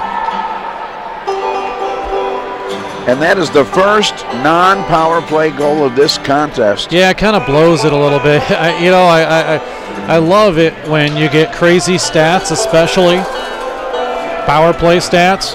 But in this case, it's a 3-3 hockey game. Oh, man. And dueling banjos in the background now. And that is Stein's 6th of the season. And a non-power play goal, as you mentioned. Here come the Ice Bears again. Here's Bell in front. He shoots, save, rebound, and Perron couldn't get it. Taken away by Gottlieb. Held in by Turin. Over to Bell. Dropped down in low. Sent to the near side boards. And it is unassisted, as you mentioned, Dan. It'll come to the corner, to the point, and held in by Brown. LaPlante takes it away and clears. All the way up and down, and it'll be an icing call. As Brown couldn't get to it, it'll come all the way back into the Arkansas zone. Hogs 3, Ice Bears 3. 40-25, the shots on goal in favor of the Ice Bears. But Thompson has come up big time and time again. Brock Thompson for Arkansas in the nets. 3-3 hockey game. McAtee has 2, Bell has 2 for Missouri State, Anderson with 1, and Steins with the other for Arkansas, and we're 3-3. but shots 40-25 in favor of Missouri State. Here comes Schumacher in front, but Thompson is able to steer it aside. Puck is cleared out to center and all the way down to the Missouri State blue line where the Ice Bears will regain possession. Lohman sends it down in low. Fans yelling, "Let's go Bears." A sold-out crowd here at Jordan Valley Ice Park and the Stan Melton Ice Arena. Steve Cass and Dan Lee, Dr. Ben Goss between the glass, statistician Matt Reisner, and photographer on westsportsradio.com, and Alec Harmon. Thanks for tuning in. Buck sent all the way in as the Ice Bears will go for a line change. It's in the Arkansas zone. Razorbacks with a flip off by Cristobal off the glass and into the Missouri State zone. Into the zone it comes as Sam Heiserode tries to work it back the other direction. He does get it to Barrett. Travis across the line, drops it back on a pass from Bratton, and Barrett goes all the way up to the glass, as high as you can go and stay in play. Now Williams for Arkansas. Sweeps it out to center. Sam Heiser says enough of that. He'll shoot it right back in. Taken by the man who has 2 goals. It's Cameron McAtee. That'll give him 2/3 of his total goal scoring this year. Here's Chris Salmon working it down the middle. Shot and a save. Oh, golden opportunity for Cosimo Yapello, and Brady Griffin comes up big for the Ice Bears on the other end. 4:15 left in a tie game, 3-3. Yeah, we would like to get over to Civil Kitchen and Tap on time tonight for the coaches' show. Well, we're going to rush. I'll tell you what, it's going to be a very, very short postgame. As the Ice Bears come up with the puck off the draw, but it's chipped right back into the zone by Foster. Big collisions behind the play, and we're going to get a penalty. Or is it just offside? No, we are going to get a penalty. It looks like a roughing call, and the Ice Bears will go on the power play. They're sending Corey Delisle in there. We haven't even called his name tonight, and Corey Delisle will go. So Missouri State on power play number 9, I believe. They're 3 for 8. They're going to work on 9. And for the Ice Bears, a golden opportunity to take the lead again with 4:05 remaining. And if you're Missouri State, you want to win this game in regulation. You do not want to go into overtime, because it doesn't matter according to the ACHA. And as far as rankings are concerned, this would be a tie if we went into overtime, no matter what the outcome is. And ties are like kissing your sister. Yeah, you do not want to have this happen. So here we go. This is a huge power play opportunity. Sasha Perron in to take the draw with Colin Young, and Perron pushes it forward, and it comes right out in front, and Thompson will hold on to it. 4 minutes remaining. So if you break it down, Dan, you have a minute 55 on your power play. Okay, that's the easy way to break it down. I was going to throw you off on that one. Perron wins it again. Anderson controlled momentarily. Foster sends it to the far side. Solnikoff lets it go to Bell. Back to Solnikoff. Over to Brown, right side. High slot, Bell. He shoots in front, blocked, and cleared by Foster all the way down. Stovall gives token chase. Ice Bears will come back the other direction. 1.5 to go on the power play. Chased by Solnikoff. He beats Delisle. Nikita's there. Pushes his way through. Anderson bowls also to Bell. Left side. He shoots, and it hit the outside of the cage. Solnikoff to Chase. Lets it go to Bell. Power play with 1:16. 3-3 tie. Brown working it. He shoots. Traffic in front. Perron. Saved by Thompson. Fans again with Let's Go Bears. Here is Perron. He's tipped away from the play. Solnikoff has it left side. Up high. Works it to Anderson. To Brown right side. 58 seconds to go on the power play. Bell left side. Solnikoff left dot. Solnikoff, he shoots. It's blocked. Again, it goes over to Brown. Up the middle. Behind as a skate deflected it behind. And it goes to Bell to the left side. Power play with 42. Bell shoots, tipped in front, save. Rebound, Perron, kicked into the corner. Backhander, missed just wide by Anderson. Up in front again. Brown, he shoots. It's blocked and cleared by the man that blocked it, Foster. 1.5 inches away from a leading goal right there as it trickled by. Bell will work it into the zone. Taken away. O'Brien will clear it out, and the Ice Bears reset. They get onside. Flipped and gloved down and into the zone by Bratton. Beeline going to get on now. Works it down to Anderson. 9 seconds to go on the power play. 2:13 remaining in the third. 3-3 tie. Anderson kicks it away. Sent down in low. Yapello is there. Swings it over with the power play expired. Shot up the middle. It's blocked and out of the penalty box. And working it is Delisle, but the Ice Bears intercept. They get it again to O'Brien. Across the line to Bratton. Now they feed it to Barrett. He shoots on a glove save, and it gets deflected. It wasn't really a save. It was a deflection by the glove of Thompson and up and out of play. I guess you can call it a save, but at the same time, it wasn't stopped completely. Yeah, I think he'll get credit for a save there. 152. Yeah, Dan. This is a crazy game, considering the fact that Missouri State has outshot Arkansas 44-26. Boy, so many close calls. Ice Bears do not win the draw. Arkansas does, but it's kicked out to center ice, and Missouri State will shove it right back in. Unfortunately, though, it is cleared out to center. Off of the skate of Bell. Barrett will swipe it. It'll come down in low with 1:35 remaining. Here is Bratton off of his stick, but Bratton is able to deal it to the corner. Now held in by Heiseroth. Off of him, flips off the glass, drops down. Young will have it for Arkansas. 1:19 remaining in the power play. Or excuse me, in the period. In the period, yes. And the Ice Bears have some room here. Trying to catch Arkansas on a line change. Barrett with Salnikov. Barrett shoots. Salnikov is able to kick it ahead, but that's as far as it goes. Lowell on the goal line. Out to center ice with 1 minute remaining in the third period. Here is Derek Smith to drop it down in low. An icing call. It'll come back into the Missouri State zone. Well, this is going to favor Arkansas because the Ice Bears unable to change with 53 seconds left. This would be a good time to call a timeout if Jeremy Law's got one available. I don't think he's taken one yet. Well, face-off will be to the right of Brady Griffin. Stovall steps in, so does Turin for the Ice Bears. And the draw won by the Ice Bears. Salnikov tips it out of the zone. This might be too far again. Oh, it's a little slow, and they wave it off. At the last moment, waved off, so the Ice Bears can change. A benefit for Missouri State. And a steal. Salnikov, he'll have it. 3-on-1. Salnikov, left side, shot in front. Oh, and it hit a skate, and Turin gets hit hard. Chris Salmon came bowling through, and Turin was upended. And the advantage is Missouri State will have the power play, will have the face-off in the Arkansas zone. But let's take a look at what happened on that initial opportunity on the 3-on-1. It hit a skate and just stayed there in front.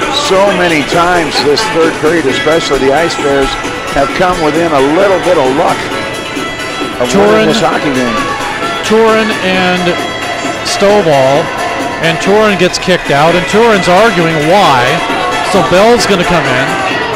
That's going to come to benefit Missouri State. Here's Brown. Gives it to Turin. He shoots. It's blocked. 26 seconds. Turin behind the net. Away from Bell. It's cleared all the way down. This is too slow to be icing. Oh, big hit delivered on the end board, and the Ice Bears have 12 seconds. Now with the pass to Salnikov, over to Turin, 6 seconds. Turin works it to the corner, up the middle, a shot missing wide by Anderson, 2-1, that'll do it. Salnikov, last-ditch effort, does not connect, and we go into overtime. Shots at the end of the third period, 45-26. 45-26 of the shots after 3 periods of play. Oh my goodness, what a hockey game tonight. Dr. Ben Goss, you got any breath left in you down there? Or is he over on the other side? I'm still down here, Dan, and I tell you what, one thing's for sure, this game has been so tight until I can't have any disagreement with this thing going into overtime. Neither team really has done quite enough to win this game, and neither team has done quite enough to lose this game. So it's only fitting that we play at least another 5 more minutes and see what becomes of it. Well, here's the thing, the problem that I have with this going into overtime. Arkansas gets credit for technically a tie with Missouri State. Yeah. Even if the Ice Bears were to win this, Arkansas gets credit for a tie. And yes, granted that the Arkansas Razorbacks are ranked number 33 and Missouri State is ranked number 12, but if you look at that big disparity, this game should not be a tie. And talking purely from a Missouri State side, you obviously have to win this game, but you're going to look at it and say, you know, this should not have been this way. If you're looking at from the Arkansas Razorback side, you're saying, you know what, we played a phenomenal game. And they did. And for some reason, we have Missouri State's number, at least here at Mediacom Ice Park. And let's keep it going and see what can happen in the OT. Yeah. Oh, hold on. Mark of the third period to Missouri State, number 74, Sasha Perron. Game misconduct for abuse of official. Again, that penalty is at the 20-minute mark of the third period. Okay. Number 74, Sasha Perron. So at least it doesn't, at least that penalty does not ensue in a power play. Between the two teams, I'm showing over 110 minutes total in penalties tonight. We'll get Matt Reisner to work on that. Somewhere over 110 minutes of combined penalties with that 10-minute misconduct. A disqualification. Time of the penalty at 20 minutes. Okay, so it's a disqualification, which is 10 minutes. So, Dan, you're right. 116 minutes in penalties. 12 for 58 for Missouri State, 16 for 58 for Arkansas. Wow. Crazy. Yeah, and we'll play some 3-on-3 hockey here in overtime to see if we can settle the matter. Fans starting to get on their feet here as the Ice Bears can't get a hold of the draw. It's 3-on-3 as we do start it. Gradisar has it poked away. Brown is there along with Bell. Bell gives to Selnikov, who spins around at the red line. There's a wide open man on the right side. It's Brown. Brown tried to center it through and it's knocked aside. Bell will retreat back in his own zone. 3-on-3 overtime. Bell cutting to his right, looks in, toe drag, got past one man, shoots, and a great save by Brock Thompson on the short side. And it gets deflected up and out of play. Faceoff will stay inside the zone.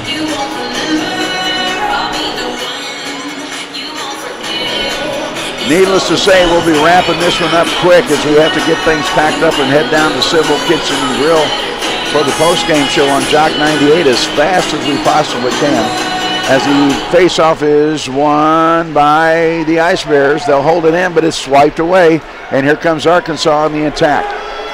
It will be to Dwyer with a drive-in and a save by Griffin. He'll hold on.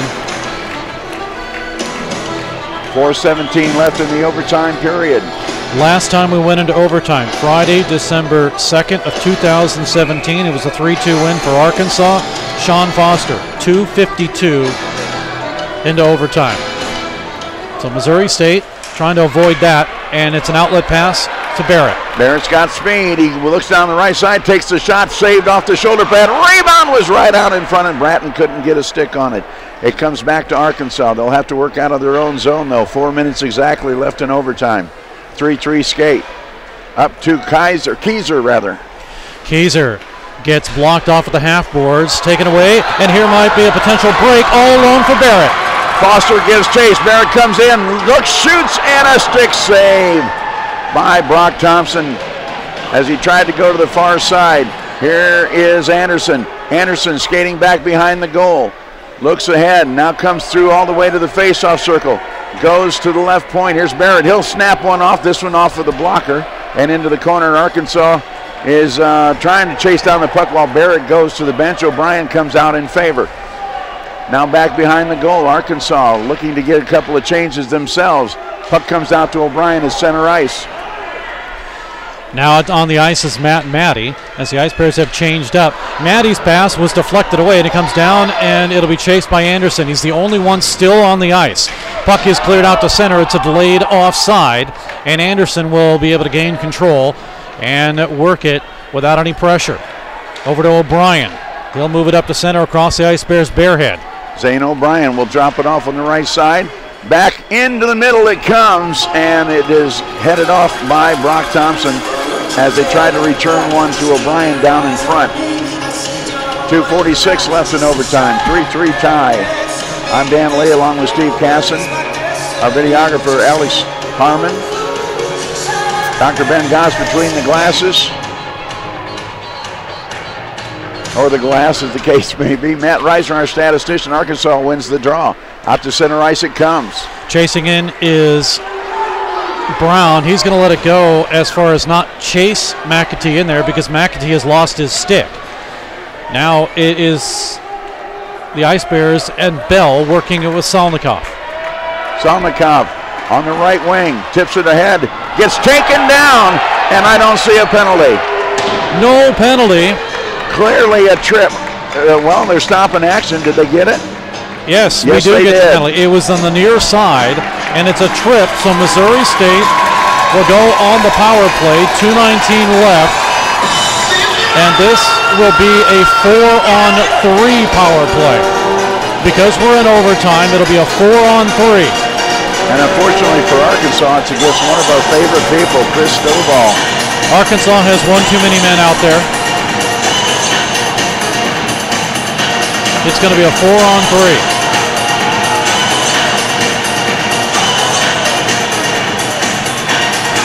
Well, now... Yeah, Arkansas has one too many players out there. They're going to have to get rid of one. Well, they're very reluctant to do so, that's for sure. Did we get one the other way, too? Or did we not? Well, the initial call was a penalty. Yes, and it's on the board. And it's Stovall.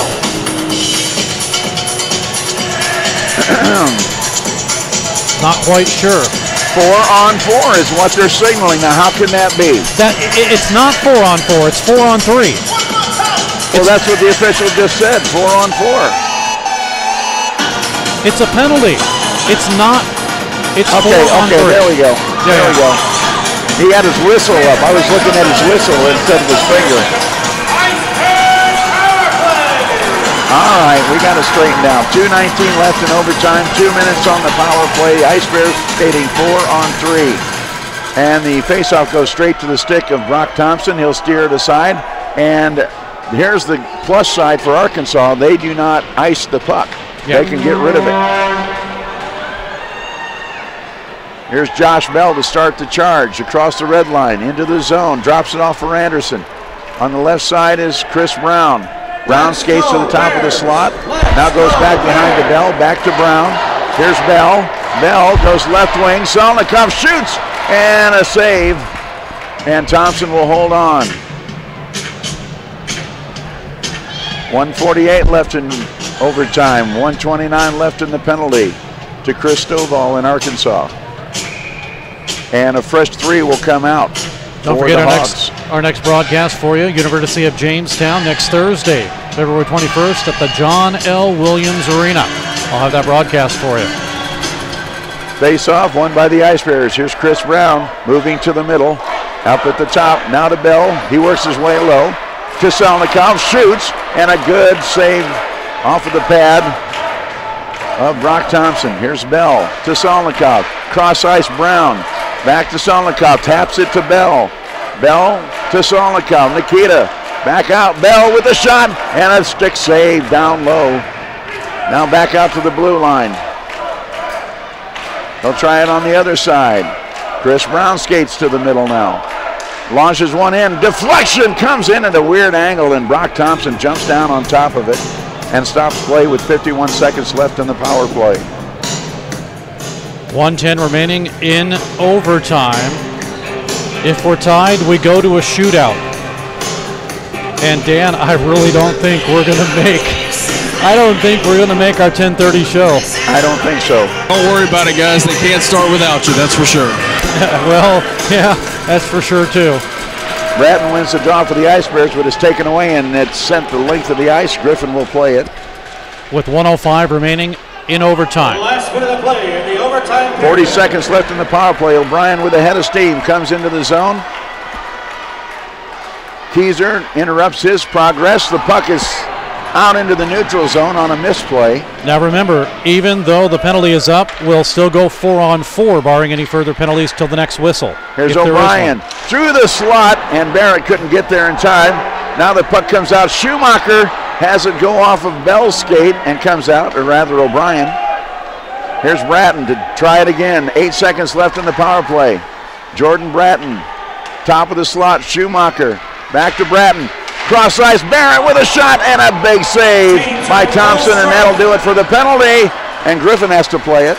He will get it out to center with 14 seconds. An Ice Bear fell down. There is a man back. That's Schumacher. Now Stovall is there with 6 seconds. Stovall checked against. It comes loose. Here's the plot. Shoot, score! 1.2 seconds left. And the hat trick for Cameron McAtee. And Arkansas upsets Missouri State. And the final after overtime is the Arkansas. There's time on the clock, guys. It's 1.2 seconds. Not sure why the Hogs emptied the bench, but the clock is showing 1-2. It doesn't matter. It's overtime. It is over. All right, there we go. This game is over. McAtee with the hat trick tonight, and the game decided in the last 1.2 seconds of overtime. Wow, unbelievable. And again, it will bring it back on the replay. It was a situation in front of the Ice Bears bench where a defender fell down, and then it was an odd man rush for Missouri State. They had one man into the corner. They had 4 players, but they all left the open right side. Nobody picked up McAtee, and he gets the game winner, and Missouri State ends up losing this contest in overtime. And Dan, we talked about this. Yeah. You said early on that you didn't think that this was going to be a game that Missouri State was going to have to take or play lightly at all. You felt it was going to be a different game. We talked about this, and sure enough, they came out and played different hockey game. Yeah, they came out and played smash mouth with the Ice Bears, and they got in the last shot, and that's all there is to it. What a hockey game we saw tonight, though. What a battle, and I mean battle, all night long. And for it to end that way is a crushing blow to the Ice Bears tonight. But boy, Arkansas, you know, we kind of fell for this team as they came into this weekend because we knew they had a better team than what their record was showing. And they came in here and fought and fought and fought. They almost came back and won last night. They did come back into this game and really gave it to the Ice Bears every inch of the way. Never quit, never gave up, and they get the win in the most dramatic of fashions late in the hockey game. 1.2 seconds we'll left go in over overtime. a couple of quick goals, and after Missouri State ties it up at 2-2 in the second, Anderson at 11:20, his 7th. They're going to get Perron the assist, and Missouri State is in the lead, but then Signs will get the tying goal, his 6th of the season at 15:45, and all of a sudden we're going into overtime. And then moments with literally 1.2 seconds left, it is the goal. But let's go down and hear from Josh Bell. And Josh, I know that one didn't turn out the way we wanted it to, but you guys really had it going on the power play tonight, a lot of opportunities. Kind of take us through that second goal, which was probably the prettiest of the both of them. I was just trying to get a puck on net. We had a lot of bodies in front, so Coach said we needed to shoot more. And a lot of shots you guys put up tonight with 53 on goal tonight. A lot of good power play opportunities out there. What's it like playing in front of this big group of fans tonight, knowing that weather out there is not so great? Oh, it was awesome.